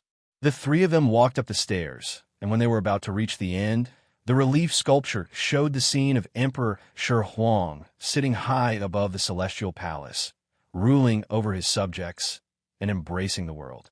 Partridge Whistle said in a low voice, "It seems that the first emperor really did not want to die. After his death, he still had the ambition to rule the world, build the heavenly court, and become the emperor of heaven.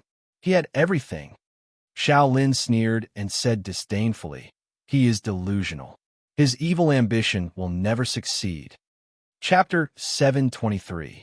According to Chun Yulo and Partridge Whistle's conjecture, the floating heavenly palace should be in the belly of Mount Li. It might even have extended to the belly of Mount Qinling. Shaolin, who entered later, confirmed their conjecture. Shaolin found a clue in the fake tomb and found a majestic waterfall in Mount Li. After experiencing many dangers, he entered through the passage behind the waterfall. Partridge Whistle and Chun Yulo had come from the south, but Shaolin had come from the east. This also confirmed their conjecture that there was more than one exit in the first emperor's mausoleum. They had searched bitterly for a way to escape, and they finally had an idea. But no matter if it was Partridge Whistle or Chun Yulo, they had no reason to give up now that they had come this far. Partridge Whistle couldn't escape the curse that his entire clan had to bear. For the ambition to unify China, for the shocking wealth in the mausoleum of the first emperor, and even for the elixir of immortality, Chun Yulo would never give up. And Shaolin saw the opportunity to end her fate. As long as she pierced the cursed dagger into the heart of the Dragon Emperor, then the mission of torturing her and her mother for 2,000 years would finally end.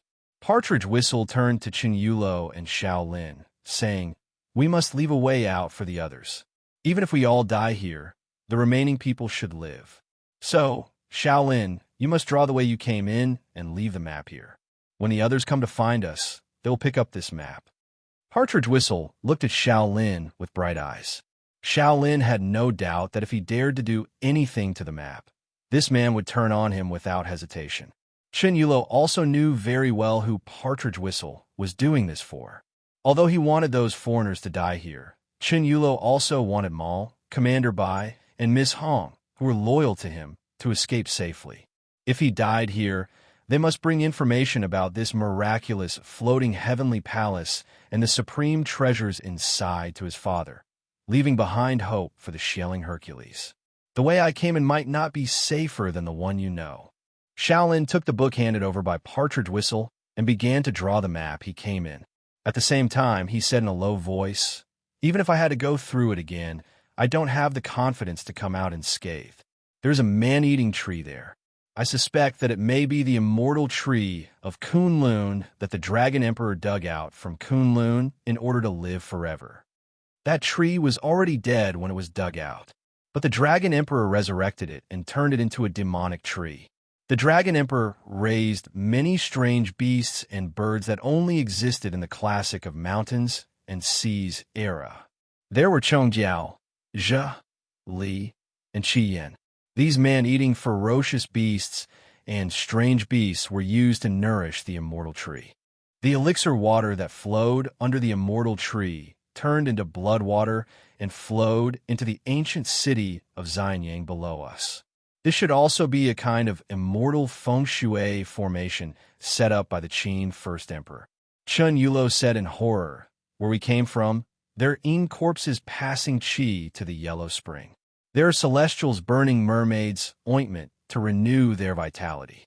Along the meridian of the eternal light path, they instilled it into this floating palace. It's very likely that it's poured into the main hall in front of us." Partridge Whistle and Shaolin looked at the burning mermaids' ointment lamps on both sides and could not help but fall silent. The brightness of these lamps was not dazzling. Even if one looked directly at them, it would not hurt their eyes. They maintained a soft light, like at dawn. However, this kind of dim light made them not feel dark all the way, as if the space they were in was full of light. It even made them forget this strange. The secret behind it could scare people to death if it was revealed. In order to seek immortality, the Qin first emperor mobilized countless manpower and resources in his entire empire. As early as the Western Zhou dynasty, there were records of the immortal herb in the Kunlun ruins. Of course, he wouldn't let it go. Partridge Whistle said in a deep voice, "From the direction we came in, we found out that he found the legendary Netherworld and obtained some of the secrets of the River Styx. He dug up the corpses of the ancient celestials in an attempt to unravel the truth behind their ascension to immortality. But all of them failed." Chen Yulo confirmed, "The path from a netherworld to the world of the living is too dangerous. The corpses that came back to life have all become evil. The corpses of the ancestors of the Chu people did not become immortals at all. Instead, they transformed into a brand new existence from the body of the dead corpse. It was also a parasitic monster. The divine medicine of the Kunlun ruins, the immortal tree, has also withered." Shaolin continued Chen Yulo's words. "The Dragon Emperor only dug out a piece of rotten wood. He tried his best to revive it and obtained a man-eating demonic tree. And all of these were buried in his mausoleum as the accumulation of his rebirth." Partridge Whistle's entire body trembled as he said in a trembling voice, "No, it shouldn't be just that. Other than the south where we came in and the east where Shaolin came in, there should be such things in the west and north as well. These things are related to the secret of immortality. The immortal tree turned into demonic arts, the evil creatures brought back from the netherworld, and even the immortals who ascended are only demons transformed from human corpses. What about the Qin first emperor who tried to be reborn to obtain immortality? Will he become an evil being too, or even the most powerful one among them? It's not like there's no precedent for this. According to those foreigners, the greatest high priest of ancient Egypt killed the Egyptian god of death soon after he was resurrected from the underworld. Now, he has almost destroyed the civilization in the West. A group of Easterners even brought back half of the divinity of the god of death and prepared to use him to resurrect the first emperor." Shaolin was almost stunned. She said in horror, "Rebirth from the dead is a taboo. They won't be the ones who will return in the end." Chen Yulo added, "Immortality is also a taboo. Since the pre-Qin dynasty, no one has been able to live forever. Even the immortal medicine of Kunlun has withered and died." "No," Shaolin could not help but blurt out, "some people can live forever." Partridge Whistle and Chen Yulo looked up at her in surprise. Shaolin hesitated for a long time before she made up her mind and said, "There's a spring in Shangri-La that has the power to make people live forever. Our mother relied on the spring of immortality and lived from the pre-Qin dynasty until now.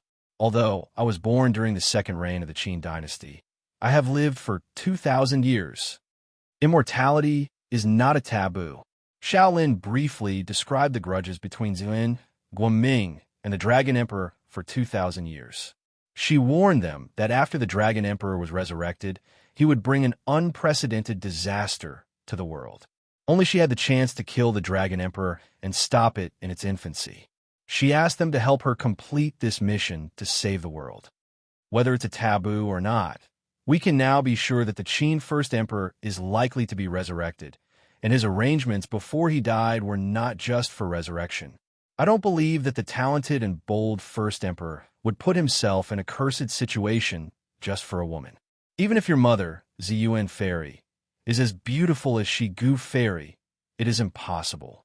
I also don't believe that the Qin First Emperor would be cursed before getting the spring of immortality. Chen Yulo said flatly, unless everything is under the control of the First Emperor, including the curse and the spring of immortality. I believe that all this is a big plan of the Qin First Emperor for 2,000 years.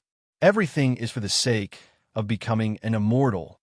In addition to the netherworld yellow spring, becoming an immortal, and the immortal medicine of Kunlun that we found in the First Emperor's mausoleum. The First Emperor sent Su Fu out to the sea to find the three immortal island, ordered a necromancer to refine the immortal medicine, and ordered Liu to go to Jieshur Mountain to find immortals. Now we know that he also ordered Ziyuan Fairy and Shangri-La to offer the spring of immortality. The other two directions should have something to do with these legends. Chen Yulo pondered for a moment, then wrote some of his conjectures on the back of the map. In order to prevent those foreigners from getting this information, he even used big seal characters. He believed that no matter if Laura used Chinese characters or not, she would not be able to recognize this kind of ancient characters, but Commander Bai would definitely be able to. In the message, Chen Yulo instructed Commander Bai to beware of the three foreigners, and it would be best to find a way to kill them. Finally, he left a message that if he entered the First Emperor's mausoleum and did not come back, he should take this map out and give it to his father. After leaving the map at a conspicuous place at the entrance of the main hall, they finally pushed the door open and entered the main hall. Crossing the threshold wrapped in purple copper, they saw a large hall that was more than 10 feet wide and more than 1,000 feet deep.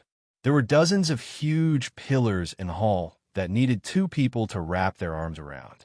There were 360 bronze figures of generals, civil officials, and officials bowing their heads to the throne in front of them in the posture of paying respect to the First Emperor. These bronze figures had lifelike faces and were dressed in the clothes of the early Qin dynasty, serving the deceased First Emperor. These hundreds of bronze figures were like stars surrounding and protecting the North Star, worshipping the throne at the highest point of the hall. On the throne, a tall and mighty shadow could be vaguely seen. Seeing that shadow, Shaolin's whole body trembled. He stood stiffly on the spot, sweating profusely, and the hand holding the dagger trembled slightly. Partridge Whistle could not stand it anymore. He pulled her and said in a low voice, "Let's go there first." As he said this, he took the lead to step into the main hall of the main hall. From the left and right sides of the hall, surrounded by bronze figures and bronze statues, they walked toward the throne. The surrounding curtains were still intact after 2,000 years. In the low-gravity environment, they fluttered like fairies. Through the silk, they saw huge murals carved on the walls of the main hall. In the early Qin dynasty, the palace was the core building for large-scale sacrificial activities and political activities. The main hall, where the coffin of the Qin First Emperor rested, should be a replica of the front hall when he was ruling the world, where he held meetings with the court officials about the world's major events. Among the large buildings near the 9-story palace, there were also buildings like the rooftop, the altar for offering sacrifices to the earth, and the Orchid Lay Palace that looked like a celestial island. Chapter 724. The three of them walked past these murals without stopping. The throne of the Qin First Emperor was right in front of them, so they could only look at these amazing, colorful murals hastily. Their attention was still focused on the figure sitting on the throne. Before Partridge Whistle could confirm that there were no traps in front of them, Shaolin hurriedly ran up. Holding the dagger, She was about to rush to the throne behind the table and stab it down. However, just as she rushed to the front of the steps, Shaolin was stunned. Partridge Whistle and Chun Xiaobei hurried to catch up. Only then did they see that the figure on the throne was not the corpse of the first emperor, but a set of clothes of the first emperor when he was alive. After 2,000 years, the string of beads on the crown was still vivid and lifelike. Unexpectedly, this set of clothes was not very powerful and luxurious. Even the 12 five-color beads in front of the crown were not the best pearls and jade. Instead, they were a little yellow. The two ends of the jade hairpin were wrapped around the chin, and the scarlet ribbon tied to it was a little shabby. Traces of starching could be seen on the black crown. Compared to the extremely magnificent floating heavenly palace it was in, it looked inexplicably absurd. Shaolin lost her composure and screamed. The law enforcer's son-in-law built this mausoleum. How extravagant! Dragon Emperor, what do you want to prove by leaving this simple set of clothes behind? It's just to prove your hypocrisy. After saying that, she was about to stab the set of clothes with the dagger. Partridge Whistle and Chun Yulo hurriedly stopped her and scolded. Don't act rashly. Don't touch the decorations here before you see where the coffin of the first emperor is. Otherwise, do you think that the killers left by the first emperor don't exist? Since he was buried here with the intention of resurrection, didn't he make arrangements to deal with those who want to destroy his body? Shaolin glanced at the set of clothes on the throne angrily and turned her head away, no longer looking at the set of clothes of the first emperor that made her angry. Only then did she have the spare energy to pay attention to other places. Behind the throne was a painting. In the painting, there were mountains and seas of fog, and celestial chi lingered. The vast mountains and the heavenly palace were faintly discernible in the clouds. Below the clouds was a magnificent map of the 9 prefectures. The 9 prefectures and the 4 seas represented the vastness of the land of the Qin Empire, and the topography was greatly different from the present. In the ancient map of the territory, there was the majestic Kunlun in the west. Above the Kunlun ruins, the immortal tree flowed with elixir water. Under the ancestral vein of Kunlun, there was a pure land shaped like Lianhua. In the pure land, there was a spring that emitted clouds and immortal light, full of spiritual chi. In the land of extreme movement, there were 3 immortal islands floating above the sea. In the South Sea, the huge shadow of the ultimate symbolized the end of the world. In the land of Middle-earth, there was a 5-colored altar on Mount Tai. A yellow spring gushed out from the ground, and corpses floated on it. In the east of Mount Tai, there was a Jianmu that supported the heavenly palace. In the east of Mount Tai, the sun bathed in the valley of Tang, and the golden crow nested in Fusang. In the west of Guangzhong, the god of Mount Zhong was named Torch Dragon. In the center of the painting, countless soldiers of the Qin dynasty rode several sun-golden ships with wings and flew into the sky. A king wearing the clothes that Partridge Whistle had seen on the throne just now, surrounded by his officials, led the army on the flying golden ships to attack the heavenly palace on the Jimu tree. That king should be the Qin first emperor. He led the Black Army, and his expression was dignified and solemn. He looked down on the immortals and gods in the Jinmu tree heavenly palace without any respect. They rose to the ancient city of Xianyang, and the floating heavenly palace was behind them. 12 golden men like mountains rose to the sky, shaking the heavenly palace on the Jinmu tree. Chun Yulo felt a chill run up his spine, and he shivered. Maybe it was the same ambition that made him understand the meaning of the painting, and he said with a trembling voice, Qin first emperor. First emperor is really ambitious and rebellious. He doesn't want to become a celestial, but he wants to be the emperor of heaven. The yellow emperor mourned for the sins of the common people and retaliated with his power and exterminated the Miao people. It is Zhong Li who destroys the earth and heaven, and no one is allowed to descend. It is he who worships the heavens and teaches people the time. Partridge Whistle added in a low voice, Zhong is she, Li is he. Zhong Li is she he. According to the ancient myths, In the ancient times, there was the Jinmu tree in the east, and it connected the earth and heaven. Later, someone created chaos in the human world and wanted to rebel against the Emperor of Heaven. So the Emperor of Heaven ordered Zhongli to cut down the Jinmu tree and destroy the earth and heaven. According to the legends, after the Yellow Emperor ascended to heaven, he became the Emperor of Heaven, and the Qin first Emperor thought that the Emperor of Heaven was revered by the mortals on earth and the immortals. At that time, he had already understood the secret of immortality. He wanted to conquer the immortals and overthrow the celestial Dharch, just like how he conquered the Six Kingdoms.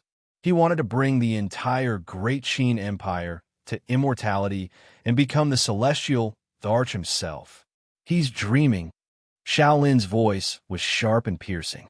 Partridge Whistle was worried that she would lose control, so he pulled her to the back of the hall. After passing through a short corridor, they arrived at the hall at the back of the hall. The mermaid wax candles were scattered all over the hall, and the bronze lamps in the shape of the Oregon were hung in all directions, brightly illuminating the hall. There were no monsters behind the mermaid lamps. The place where the first emperor was buried was quiet and bright. It had been quiet for 2,000 years, and no one had disturbed the eternal emperor's sleep except for us. In the middle of the hall, there was a four-legged bronze cauldron. The bronze cauldron looked majestic, and it was decorated with bronze beast patterns, celestial characters, facial patterns, mountain patterns, and geomancy. When Partridge Whistle walked closer, he realized that there was more than one cauldron in the hall, and they could be vaguely seen in other directions. He counted carefully. There were 9 cauldrons in total, and they looked the same. They should have been cast in a set. Partridge Whistle was shocked by the number of cauldrons.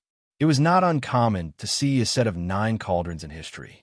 There was a saying that the emperor had 9 cauldrons. Emperor Huizong of Song and Wu Zetian had both cast 9 cauldrons. However, these rituals and cauldrons were to imitate a legend. King used 9 cauldrons, the artifact of 3 dynasties, the symbol of the 9 states. According to history, the 9 cauldrons were sunk in the Sisui River, but the Qin first emperor did not get them. Could these be the 9 cauldrons that the Qin first emperor had cast for his own use? Shaolin said sarcastically, "The real 9 cauldrons have been missing for a long time. Even if that tyrant conquered the 6 states, he did not get this symbol of royal authority." In terms of real age, Shaolin should be the person who had the most authority to judge the authenticity of the 9 cauldrons other than Ziyuan. Chen Yulo knocked on the cauldrons curiously, and the urn immediately gave out a dull sound. He judged, "There's something inside. It should be an artifact that was buried with the 9 cauldrons." The funerary objects that could be placed in the 9 cauldrons were naturally not ordinary objects. Partridge Whistle and Chen Yulo immediately reacted. If there was the elixir of immortality and the gall of phoenix, they should be buried with the 9 cauldrons. The 9 cauldrons had a lid that was cast later. There were many ferocious divine beasts and deities on the lid. The ferocious deities with the characteristics of animals seemed to be suppressing everything in the cauldrons. Partridge Whistle circled the cauldrons twice, and his face became more and more unsightly. The 9 cauldrons were placed here to suppress the thing inside. "I can't open it easily," Chen Yulo said in a muffled voice. Partridge Whistle also added solemnly, "The lid of the cauldron also has a 6 combination 9 palace lock, and there are 9 mechanisms to open it. There are more than 10,000 combinations in total. If we are not careful, the mechanism will be stuck. I can't open the 9 cauldrons for now. But from the inscription patterns, I can tell that something is being suppressed in the cauldrons. I suspect that it is not an artifact, but a sacrificial offering." Partridge Whistle circled the cauldrons and found that the 9 cauldrons were arranged in 9 palaces. In the middle, besides the Yuzhou cauldron, there was a huge courtyard. Looking down from the courtyard, one could see the city of Xianyang. Partridge Whistle looked at the courtyard that could directly see the bottom of the palace and seemed to think of something. But Shaolin could not control herself anymore. She looked around for the coffin of the Qin first emperor, and her face became more and more anxious. How is it possible? Pushing open the door of the back hall, Shaolin could already see the floating jade stairs that led to the palace behind it. She was confused. How can the coffin of the tyrant not be here? Shaolin pulled out the bronze dagger in her hand and said to Partridge Whistle and Chun Yulo, "The coffin of the tyrant is not here. It is either in the ancient city of Xianyang or in the palace behind the 9 palaces. I'm going to kill him." Chapter 725. As he spoke, Partridge Whistle suddenly raised his head as if he had sensed something. Chun Yulo also came to a sudden realization and looked up. His entire body trembled, and his face revealed an expression of extreme shock. Shaolin looked up at the sky. Well, a huge corpse was suspended there. The 3 of them saw an incredible scene. A huge black dragon corpse was entrenched in midair. There was a second level above the main hall. However, this main hall did not have a floor or pillars. In a space that looked like a huge patio, the dragon corpse that looked like it was cast from molten iron and was filled with a shocking sense of power looked down at the patio, surrounded by the 9 cauldrons. It stared at the ancient city of Xianyang underground.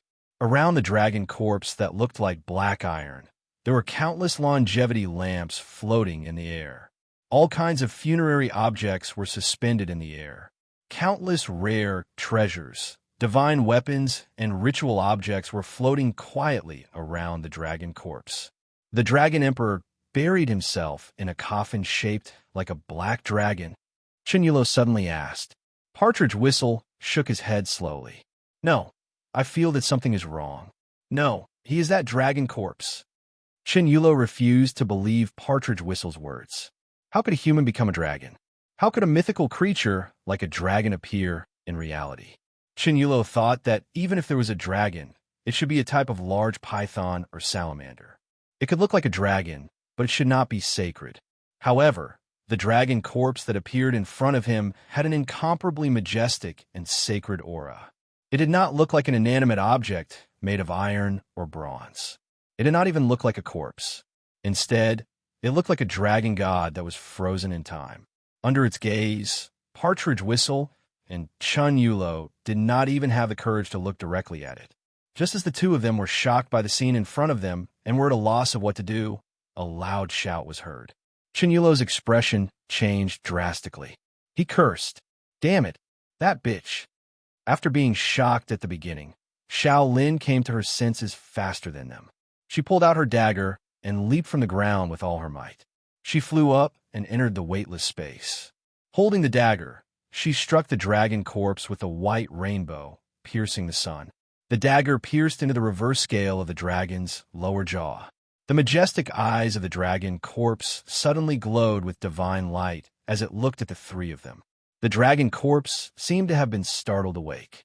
It raised its head slightly, and the 9 bronze chains that bound the dragon corpse in the air rustled loudly.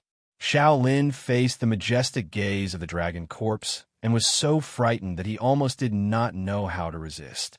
She had already lost the impulse and courage to assassinate the dragon corpse. She was so scared that she almost peed her pants. It was not that she lacked courage, but the aura of the awakened dragon corpse was too shocking. Partridge Whistle turned around and fled towards the front of the palace. He had already heard the 9 bronze chains falling from the dragon's corpse. In front of Shaolin, the dragon's corpse turned into colorful clouds inch by inch, hovering in the sky palace. The clouds grew silently in all directions. In the ancient city of Xianyang on the ground, the earth chi rose into the sky and turned into colorful clouds. Between the stars suspended above the sky palace, a dragon-shaped cloud that gathered the light of countless stars stretched its head down. The dragon's head entered the main hall of the sky palace. Partridge Whistle and the others also discovered that countless majestic clouds gathered from all directions like a river. They meandered like a dragon, thick like a dragon, and agile like a dragon. They gathered together with the dragon-shaped cloud formed by the dragon corpse, like a real dragon with scales and claws. It wandered between the corridors of the main hall, and the dragon's head reached before the throne in the main hall, and the cloud poured into the clothes. Then, in front of Partridge Whistle and the others, the clothes of the first emperor swelled up as if they were inflated, and a majestic figure gradually appeared between the clouds. At the white jade platform of the Rainbow Bridge, Laura, Miss Hong, and the others, who had already met up with Maul and O'Connor, suddenly heard the rustling sound of friction coming from all directions. Laura looked back, cautiously, but found nothing unusual around her. The countless terracotta soldiers were still standing there. However, under the floating sky palace, the terracotta soldiers made of bronze had begun to revive. A servant driving a chariot suddenly looked up to the sky and roared. Although he did not make a sound, the bronze chariot he was driving had already galloped in the ancient city of Xianying. The bronze horses galloped on the bluestone road, and the gaps between their bodies emitted a dark red light that looked like flowing lava. Soldiers with spears in their hands, archers with heavy crossbows on their backs, and soldiers with bronze swords. Countless square formations began to revive. Countless soldiers were moving, and the entire city of Xianying suddenly came back to life. Soon, Laura was stunned to see the terracotta soldiers floating in front of her suddenly pull out the bronze swords from their waists. More terracotta soldiers holding spears in their hands looked back. All the terracotta soldiers in the mausoleum of the first emperor had come back to life. Suddenly, the entire world was roaring. Wind, gale. Partridge Whistle, who was running for his life in front of the first emperor's throne, saw the civil officials and generals in the hall straighten up. When they saw them, a bronze general took 2 big steps forward and stretched out his hand to crush them to death. Partridge Whistle felt that although the bronze hand was not big, it gave off an overwhelming feeling when it stretched out, making it hard for him to breathe. Just as the two were about to be crushed to death, a bronze official wearing a tall hat and a wide belt suddenly said, "General Ming Yi, leave them for His Majesty to deal with." The bronze general paused for a moment, then let them pass. The eyes of the civil and military bronze officials looked at the two who were running for their lives, as if they were looking at ants, disdainful and contemptuous. Partridge Whistle could not care less. Just as the door to the hall was right in front of him, he suddenly heard a roar from outside. When he pushed the door open, he saw a bronze divine tiger turning back and baring its sharp teeth. When Partridge Whistle was almost in despair, he looked up at the direction of the waterfall where they came from. Countless rocks were falling, and a giant bronze hand suddenly broke through the top of the cliff. Looking in other directions, he saw that the underground mountains surrounding the ancient city of Xianying had collapsed, and several tens of thousands of feet tall bronze giants broke free from the mountains. Standing on the ground, the bronze giants could look down on the palace, and they waved their arms, breaking the mountains and tearing the waterfall. A bronze giant suddenly jumped up and smashed the dome of the first emperor's underground palace with a punch. The stars embedded in the dome fell, and as the dome cracked, sunlight shone in through the cracks, illuminating the entire underground palace. Facing the sunlight, the bronze giant tore the dome and roared. Wind, gale. Countless similar cries came from all directions. Gale, gale. Partridge Whistle stood in front of the floating palace, looking around in despair.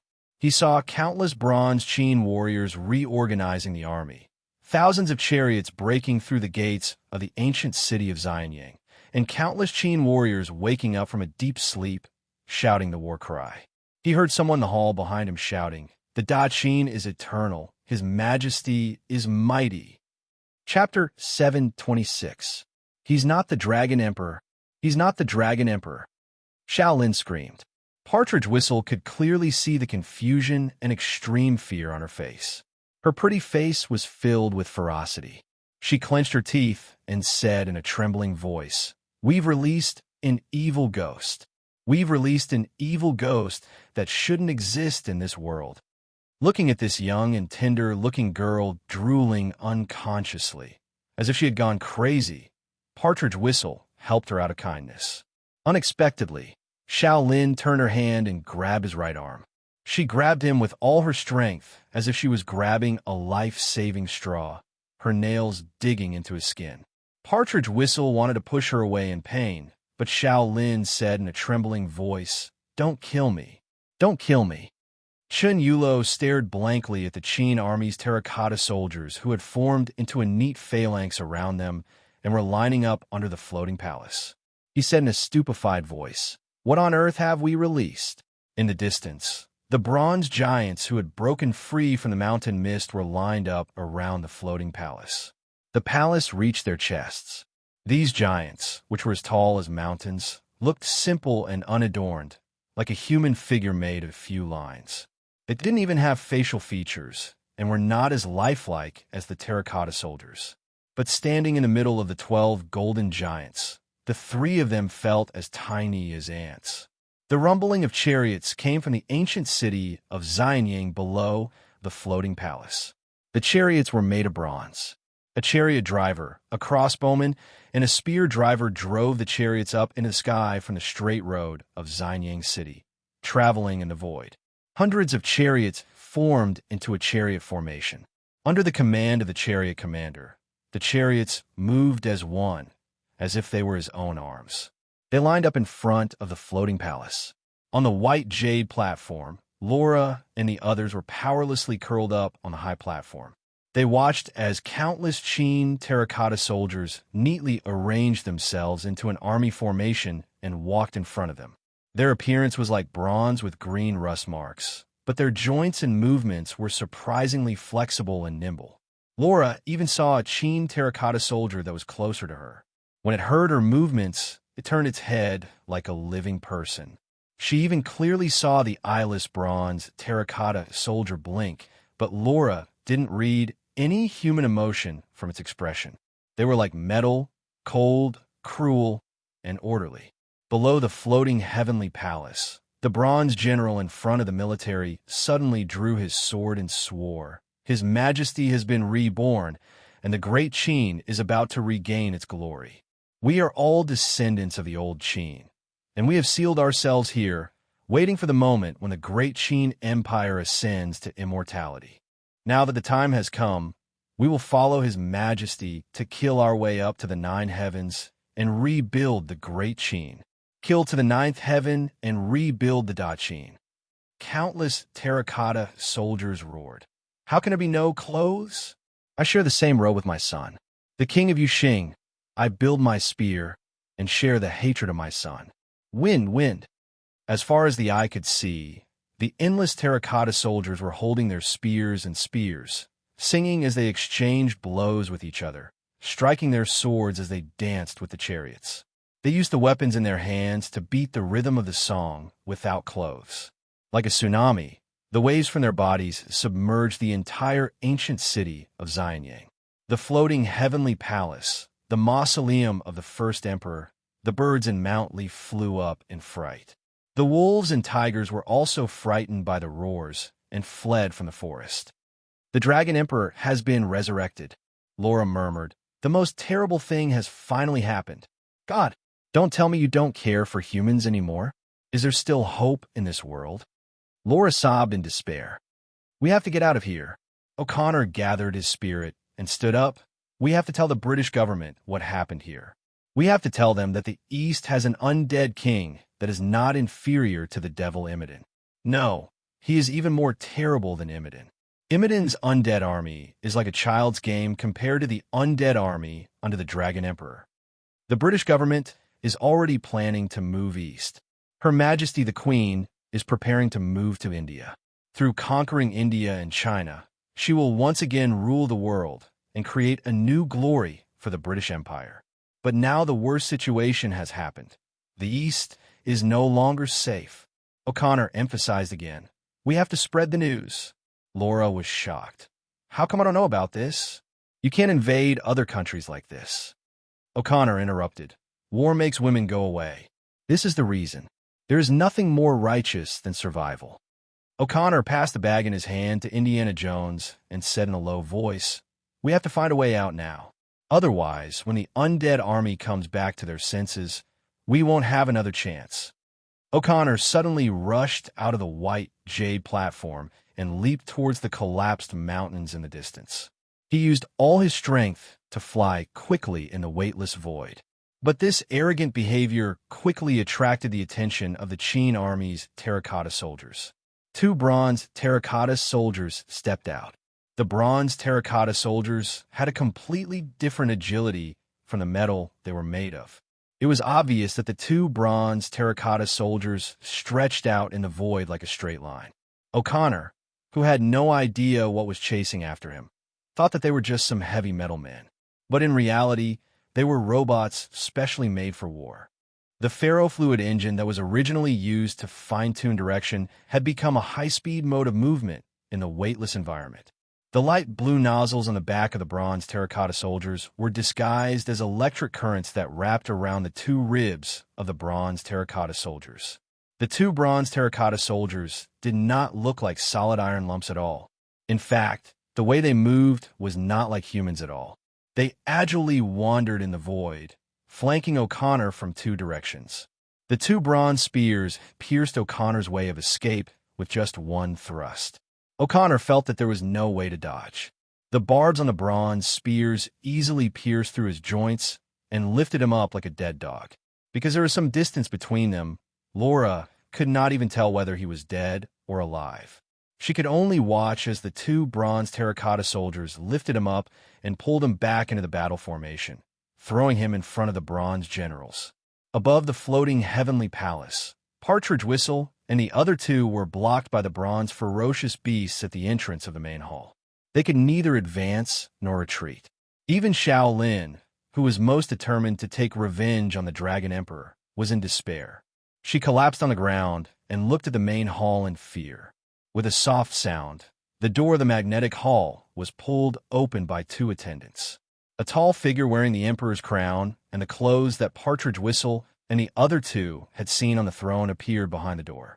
In front of him were countless Daqin terracotta soldiers.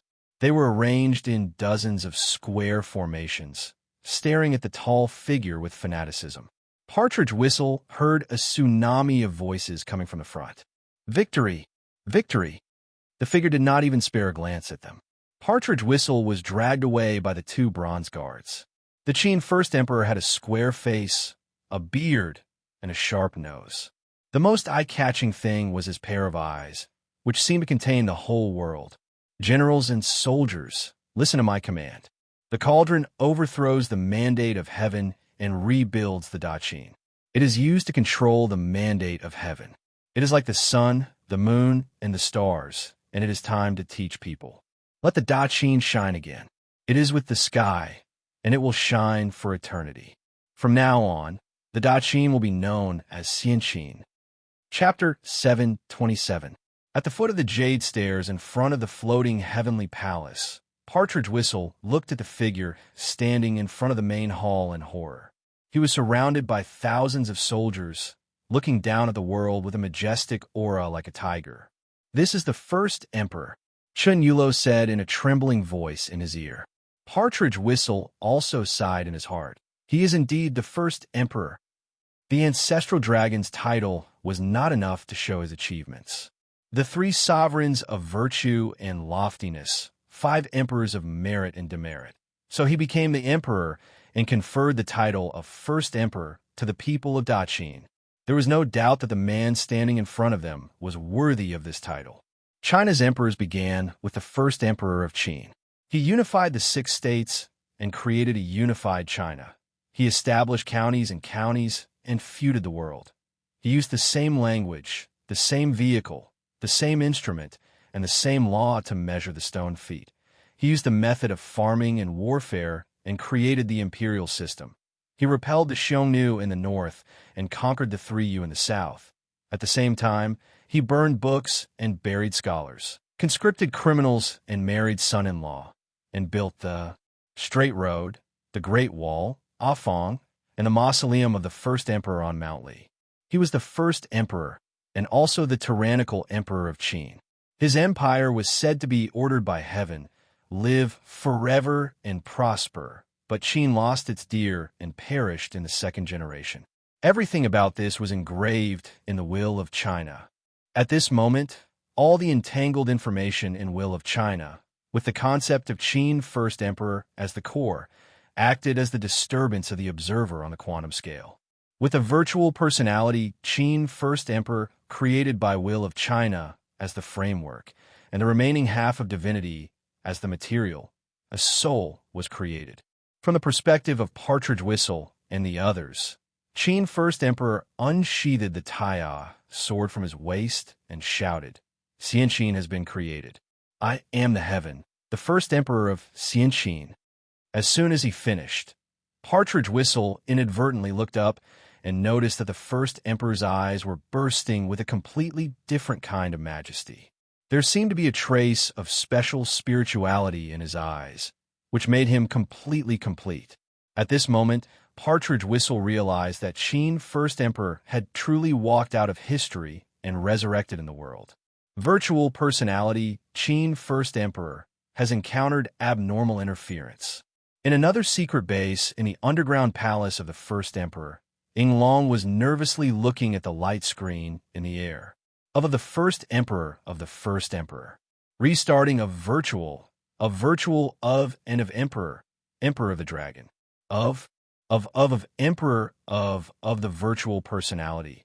And the Emperor of the Emperor of the Emperor. Warning. Virtual divine spark has collapsed. Virtual personality Qin Shi has abnormal data and is rebooting. This personality has developed a semi-independent self and applied for the intervention of the Chinese will. Application denied. According to the administrative measures for AI intelligent life, this personality belongs to the evolution of the Chinese will. It is a divine life with the concept of semi-independent consciousness and collective consciousness. It has the characteristics of the soul of civilization. No willpower interference detected, no spiritual interference detected, and no faith module detected. It is judged not to be a fake saint, a self-proclaimed god, and not to be obliterated. Yinglong said angrily, "It must be the work of the apocalypse again. That's normal. We should have been mentally prepared, right?" Gong Ban sighed and said, "When designing the Xianqin plan, Chen Ong should have made it very clear. Xianqin is both a part of us and a part of him. It was born from the will of China, and when it was the incubating pupa of the Republic, it was also a pawn of the apocalypse to test the other direction of development of the Chinese civilization.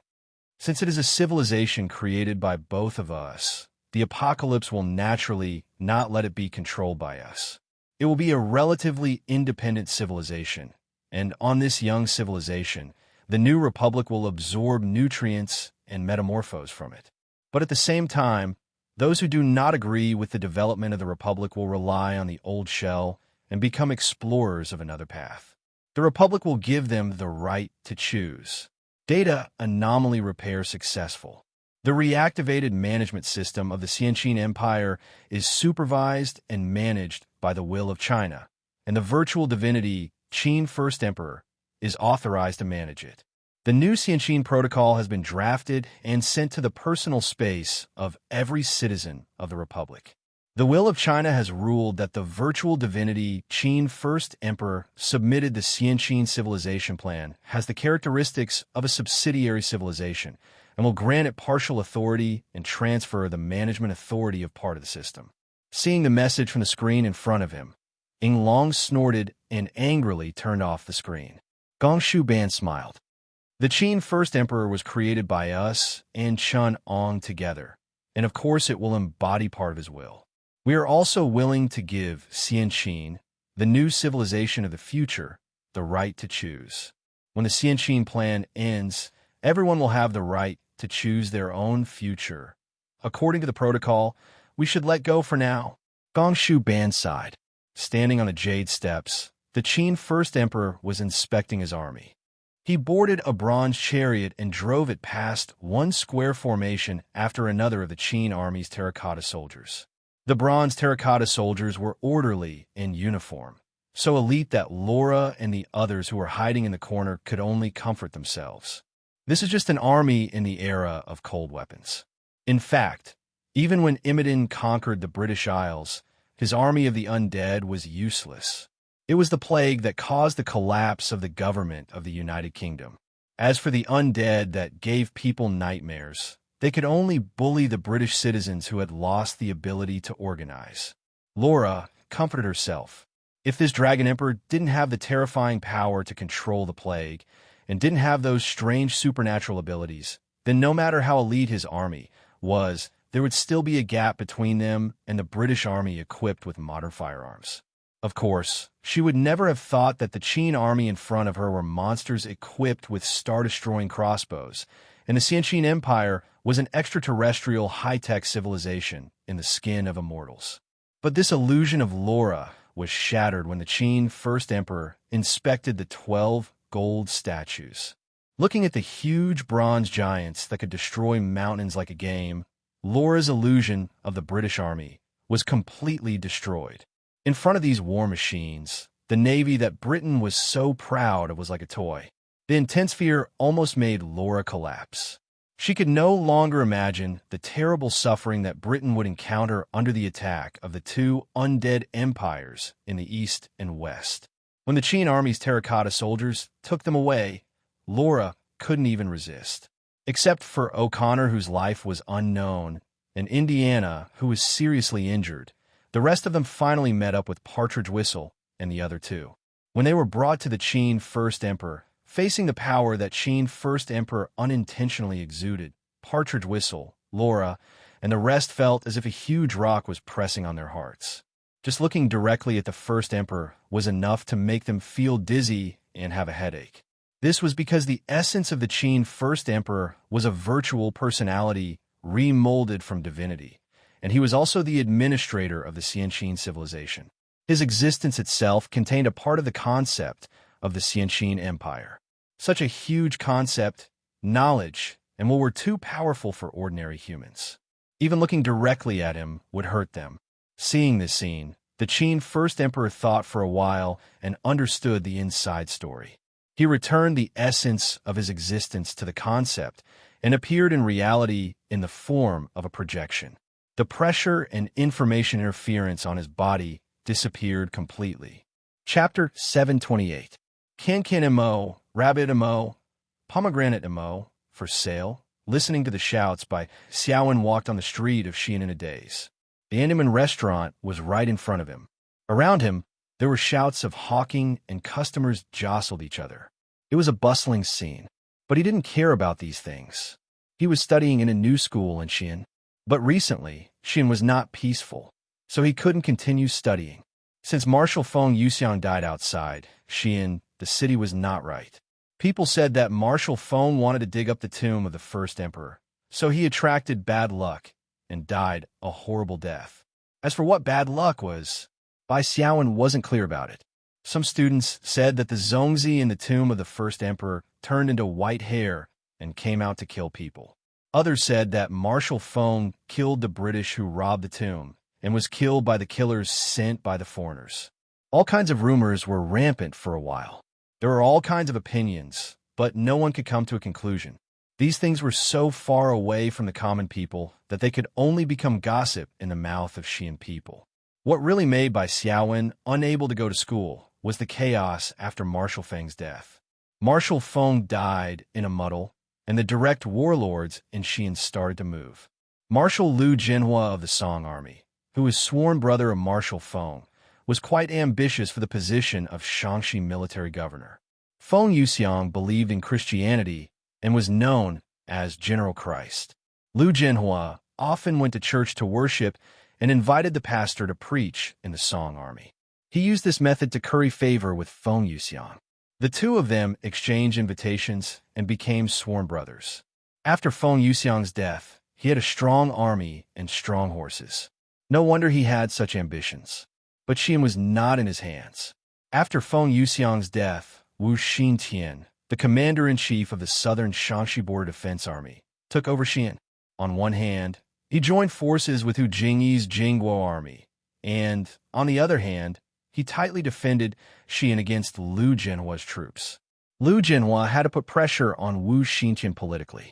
At the same time, he gathered the bandits, the Red Spear Society, the Big Saber Society, and other secret societies. He gathered nearly 50,000 troops and prepared to attack Xian and destroy Wu Xintian's army. At this time, although the war had not started, the sky above the ancient city of Xian had been shrouded. although Wu Xintian also had troops left by Feng Yuxiang. Most of them had been roped in by Lu Jinhua, so he did not have an advantage. Fortunately, he had joined forces with Hu Jingyi's Yasukuni army and had a fierce general of the Yasukuni army, Yang Huqing, to help defend Xian. As long as the merchants on the old street in front of the Andingmen did not open for business, they would not have food to eat. However, Bai Xiaowen was not like them. His father, Bai Jiaxuan, was the landlord of Baluan, a small town below Xian. Now that the school was in a mess, he wanted to go back to his hometown and stay there. He wanted to come back to school after the chaos was over, so that he would not be trapped in the city when Lu Jinhua attacked. Just as Bai Xiaowen was hesitating, there was a sudden noise at the city gate. The Andingmen was the west gate of Xian. The gate was guarded by the army. Usually, there would be no trouble, but once there was trouble, it would be a big mess. Bai Xiaowen saw a peddler carrying a load coming from the gate, looking hurried and not in the mood to greet customers. He quickly stopped him. What happened outside the city? The peddler had no time to pay attention to him, but he could not stand his pestering, so he shouted randomly. A big hole collapsed in Mount Li, revealing the tomb of the first emperor. The terracotta soldiers inside. The carriages. They're all alive. They are wearing white helmets and white armors, wearing the mourning clothes of the first emperor, and they are coming to kill us. Bai Xiaowen was angry and amused at the same time. Country people really could make up anything. Once they heard it, they dared to say anything. The terracotta soldiers of the first emperor came back to life. Why didn't he say that Lord Chongzhen came back from Mount Mei? Bai Xiaowen thought that this must be the combination of the news that Marshal Feng died in Mount Li and the news that Marshal Lu's Song army attacked Xin, resulting in such a ridiculous rumor. Seeing that Bai Xiaowen did not speak for a long time, the peddler took the opportunity to break free from Bai Xiaowen's hand and fled into the city. No, Bai Xiaowen thought, there is no smoke without smoke. Now the news that Marshal Lu is going to attack Xin is spreading, but there is no shadow, so it can't cause such a big storm. Most likely, Marshal Lu has already attacked. Bai Xiaowen was regretting that he did not escape from Xian earlier. Now he could not go out. It was more dangerous to go out. Encountering soldiers was fatal. The soldiers and bandits of the Song army were more terrible than bandits. Even when the White Wolf was in Hunan province, they were not as good at killing as them. At this time, Bai Xiaowen could only stay in the houses of his acquaintances in the city or stay in the school. When the warlords burned, killed, and looted, the ordinary people really had no way to live. But at least the schools were a little better. Some warlords who cared about their reputation would restrain their soldiers from looting the schools. Bai Xiaowen moved as soon as he said so. Without any delay, he ran decisively in the direction of the school. In the direction where he could not see. On the Lust Plateau, countless bronze chariots were running in the direction of Xian City. On the vast land, the chariots pulled out a long chariot line as wide as 2 kilometers. Generally speaking, when the chariots were not charging, they should be moving slowly, but this army kept moving at this speed.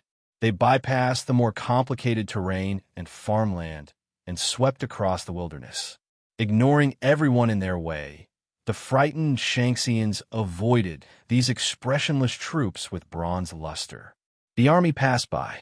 Except for the sound of rolling wheels, the whole army did not make a sound. Some civilians did not have time to avoid, so they just pulled the chariots and bypassed the extremely frightened man in the center of the chariots. The chariots sped past him. The man felt the triangular thorns on the wheels passing by his calves, and the sound of the bronze men waving their spears whistled in his ears. A group of local ruffians, who were bought by Lu Jinhua from the secret societies and were now the commanders of the Song army, blocked the way of the chariots. If they could see clearly, of course they would not have the guts to resist. But after being incorporated by Lu Jinhua, these ruffians received arms and pay. Still not enough, so they wanted to rob on the road. The looting bandits had no sense of discipline or advance or retreat.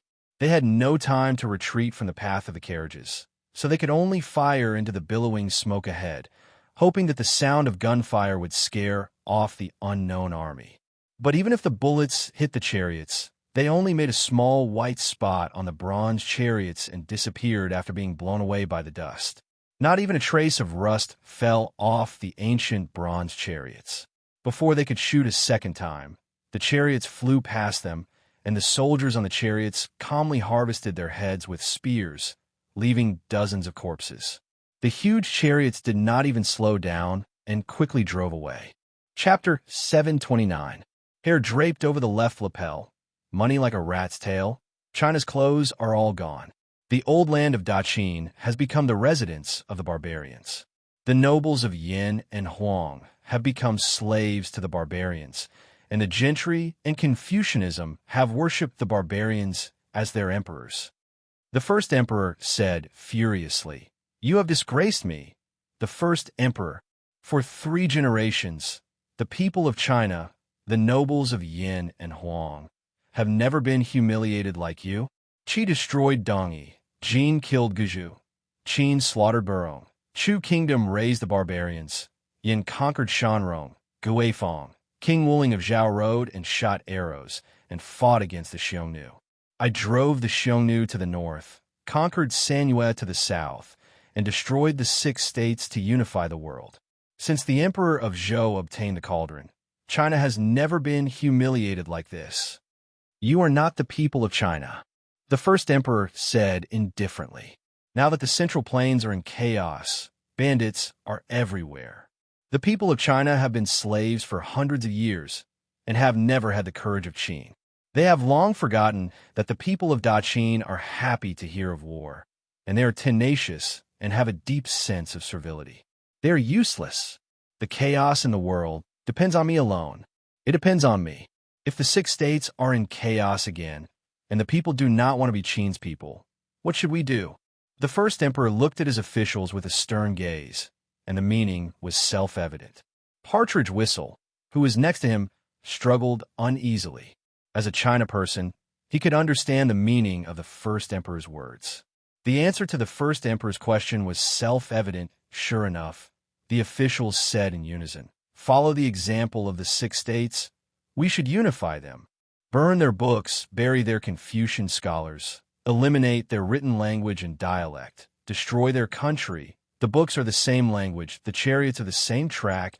We should apply the Daqin system to them, using laws to control them." Another person stepped forward and said, "In the past, the Daqin's 2nd generation died. We should learn from it. Today, the Daqin peaked into the heavenly Tao, cultivating celestial arts, recreating the country of Xianqin. We should use the story of 3 generations, cut off the earth and heaven, establish the Jianmu, turn mortals into celestials, and enter our Xianqin. Advise the emperor to reinstate the system of 20 titles of nobility. The first rank is a public official, the second rank is a high-ranking official, the third rank is a hairpin, the fourth rank is a night watch, the fifth rank is a great official, the sixth rank is a great official, the seventh rank is a great official, the eighth rank is a great official. This is an immortal title. The nobility was matched with fame and land. The celestial noble title is not based on scholarly honors, but on the celestial Tao noble title. All the common people of China are bestowed with spiritual roots and imparted with celestial arts. Once they enter the celestial sect, they will be bestowed the celestial noble title, promoted through the ranks, unworthy of worldly wealth and land. Instead, he was bestowed with the title of scholarly officer of Xianqin and incorporated into the system. In the Xianqin Empire's department of spiritual roots, Yinglong looked at the rows of cultivation tanks in front of him. In the light green nutrient solution in the cultivation tank floated a root-like nerve cluster. The nerve cluster was only about a foot long, like a tree root. From the top, it was as thick as a pinky finger with countless tiny nerves branching downwards. This was the spiritual root. Its real name was the Republic of Xianqin Type C Nerve Cluster Biocomputer. The Nerve Cluster Biocomputer was based on Chun Eng's research on the vampire's neurobiological technology in this world. It was developed by Will of China and other scientists from the Republic of China. By simulating nerve movement and brain function, It was developed as a technological weapon that was loaded on the human nervous system. The nerve cluster biocomputer would be attached to the human brain, replacing the nerve connection to the spine. On one hand, it had the computing power compensation function of a biocomputer. In the form of attaching to the brain, it provided the brain with computing power and related programs. At the same time, it controlled the spinal nerve and mastered part of the body's movement and conditioned reflex function. Humans can't completely control their own bodies. As one of the main developers of this spiritual root, Gongshu Ban explained, because of the inherent defects and backward structure of the brain, the human body, including the brain, has only evolved to the level of elementary intelligence. Its storage function is backward, and its computing mechanism is incomplete. On one hand, it is more advanced in fuzzy computing and fuzzy processing, but in terms of big data processing, precise computing, and data storage, it is not even comparable to a computer at the end of the 20th century. Humans can't even have photographic memory. Gongshu Ban sighed. Now it seems that we were as ignorant as primitive people in the past. Our bodies are controlled by the subconscious mind of the brain. Through fuzzy computing, a large number of problems in the human body's operation are handled. This is like giving the problem to the evolved instinct to solve. So what about my mother? She can't control herself to gain weight, even if the fat is synthesized by our own body. We can't control ourselves to be strong, even if the muscle cells are made by the human body. The human body is like a complex machine. Our brain can obviously only process the information on the surface. The rest of the control of endocrine, fat synthesis, muscle cells are all handed over to the instinct or the subconscious mind to control. The result is obvious. We can't control our bodies because of the defects in our brain. Our personality and consciousness can't process so much information. Most diseases, injuries, and physical problems come from this. So, the first step of the spiritual root is to replace the subconscious mind to control our bodies. Inglong asked, yes, the unique architecture of the spiritual root, or rather, the biological computer of nerves, allows it to boast the computational ability that is as good as the first-generation quantum computers. Together with the algorithm of the consciousness of the mutated mutants and the algorithm of the consciousness of the cultivators of the deity civilization, which are sponsored by Chanchi, it can completely grasp and control the functions of the human body. For humans with the spiritual root, the production, aging, mutation, and death of each of their cells are all monitored and controlled by the spiritual root. It can make the pathological cells die on their own. The digested energy is not turned into fat, and it can make the muscle cells automatically differentiate. Want abdominal muscles? Just wait for the muscles to grow on their own. As long as you release the authority of the spiritual root and repair it on time, the lifespan of humans is unlimited as long as your quantum cycle and personality don't collapse. But according to calculations, the average lifespan of humans in this world's quantum cycle is only 1,300 years. Beyond that, their personality will lose its activity because of the cycle. This theory is known as the twilight of thought, which means that their minds die of old age. Without new inspiration, creativity, and activity, their souls will start to degrade. Once one is equipped with the spiritual root for the people of this world, it's the same as the difference between humans and immortals. One can't even control their own body, while the other has complete control over their body and even life and death. According to the immortal path plan of the 20 immortal nobles, those with the spiritual root are considered to have stepped into the immortal path and are known as first-rank nobles. With the help of the spiritual root, they will learn the relevant scientific knowledge efficiently. Of course, in Xianqin, this is known as the immortal path. When their knowledge and consciousness reach a certain level, they will pass Xianqin's test and obtain the authority to build a foundation. Wait, how are you going to build a foundation? Inglong asked curiously. Gongshu Ban smiled and said, they will be equipped with the personal nanomachines, which is the magical power system, and the corresponding authority will be developed. They will learn how to be a producer with magical power, which is to say, a worker. They will begin to learn how to operate the nanomachines to carry out daily production, labor, and creation while continuing to learn. At this time, they will be promoted to a superior immortal Zhanmian and obtain a greater part of the Xianqin civilization's authority. According to their level of knowledge and cognition, as well as the degree of perfection of their personality, when they can completely take over the control of the spiritual root's personal neural network biological computer, when they can completely control their subconscious and obtain eternal life, they will have completed this series of immortal cultivation processes and become a complete immortal. They will be conferred the title of Immortal Zhanmian. Yinglong laughed and said, "You're planning to transplant the Republic's learning and assessment system over here. Those who have completed the basic requirements of adulthood required by the Republic are immortals. Are they going to use their educational background to assess the level of immortal cultivation? In the process of learning and growing up, the citizens of the Republic have always been influenced by the politics of the Republic." Yinglong suddenly turned serious and said, "Those young people who grow up will agree with and inherit our ideals, pursue the ultimate humanity, and inherit civilization. But Xianqin will not be affected in this regard. Those immortal cultivators may be influenced by the will of China, but they will not be able to come into contact with it and gradually agree with the ideals of the Republic. At that time, how can you be sure that they will agree with us and join us?" Gongshu Ban shook his head and said, "I can't be sure, but I believe that there will be people who will agree with us and be willing to inherit our ideals. As long as they are willing to follow us, that will be enough. As for the others, let them pursue their own path."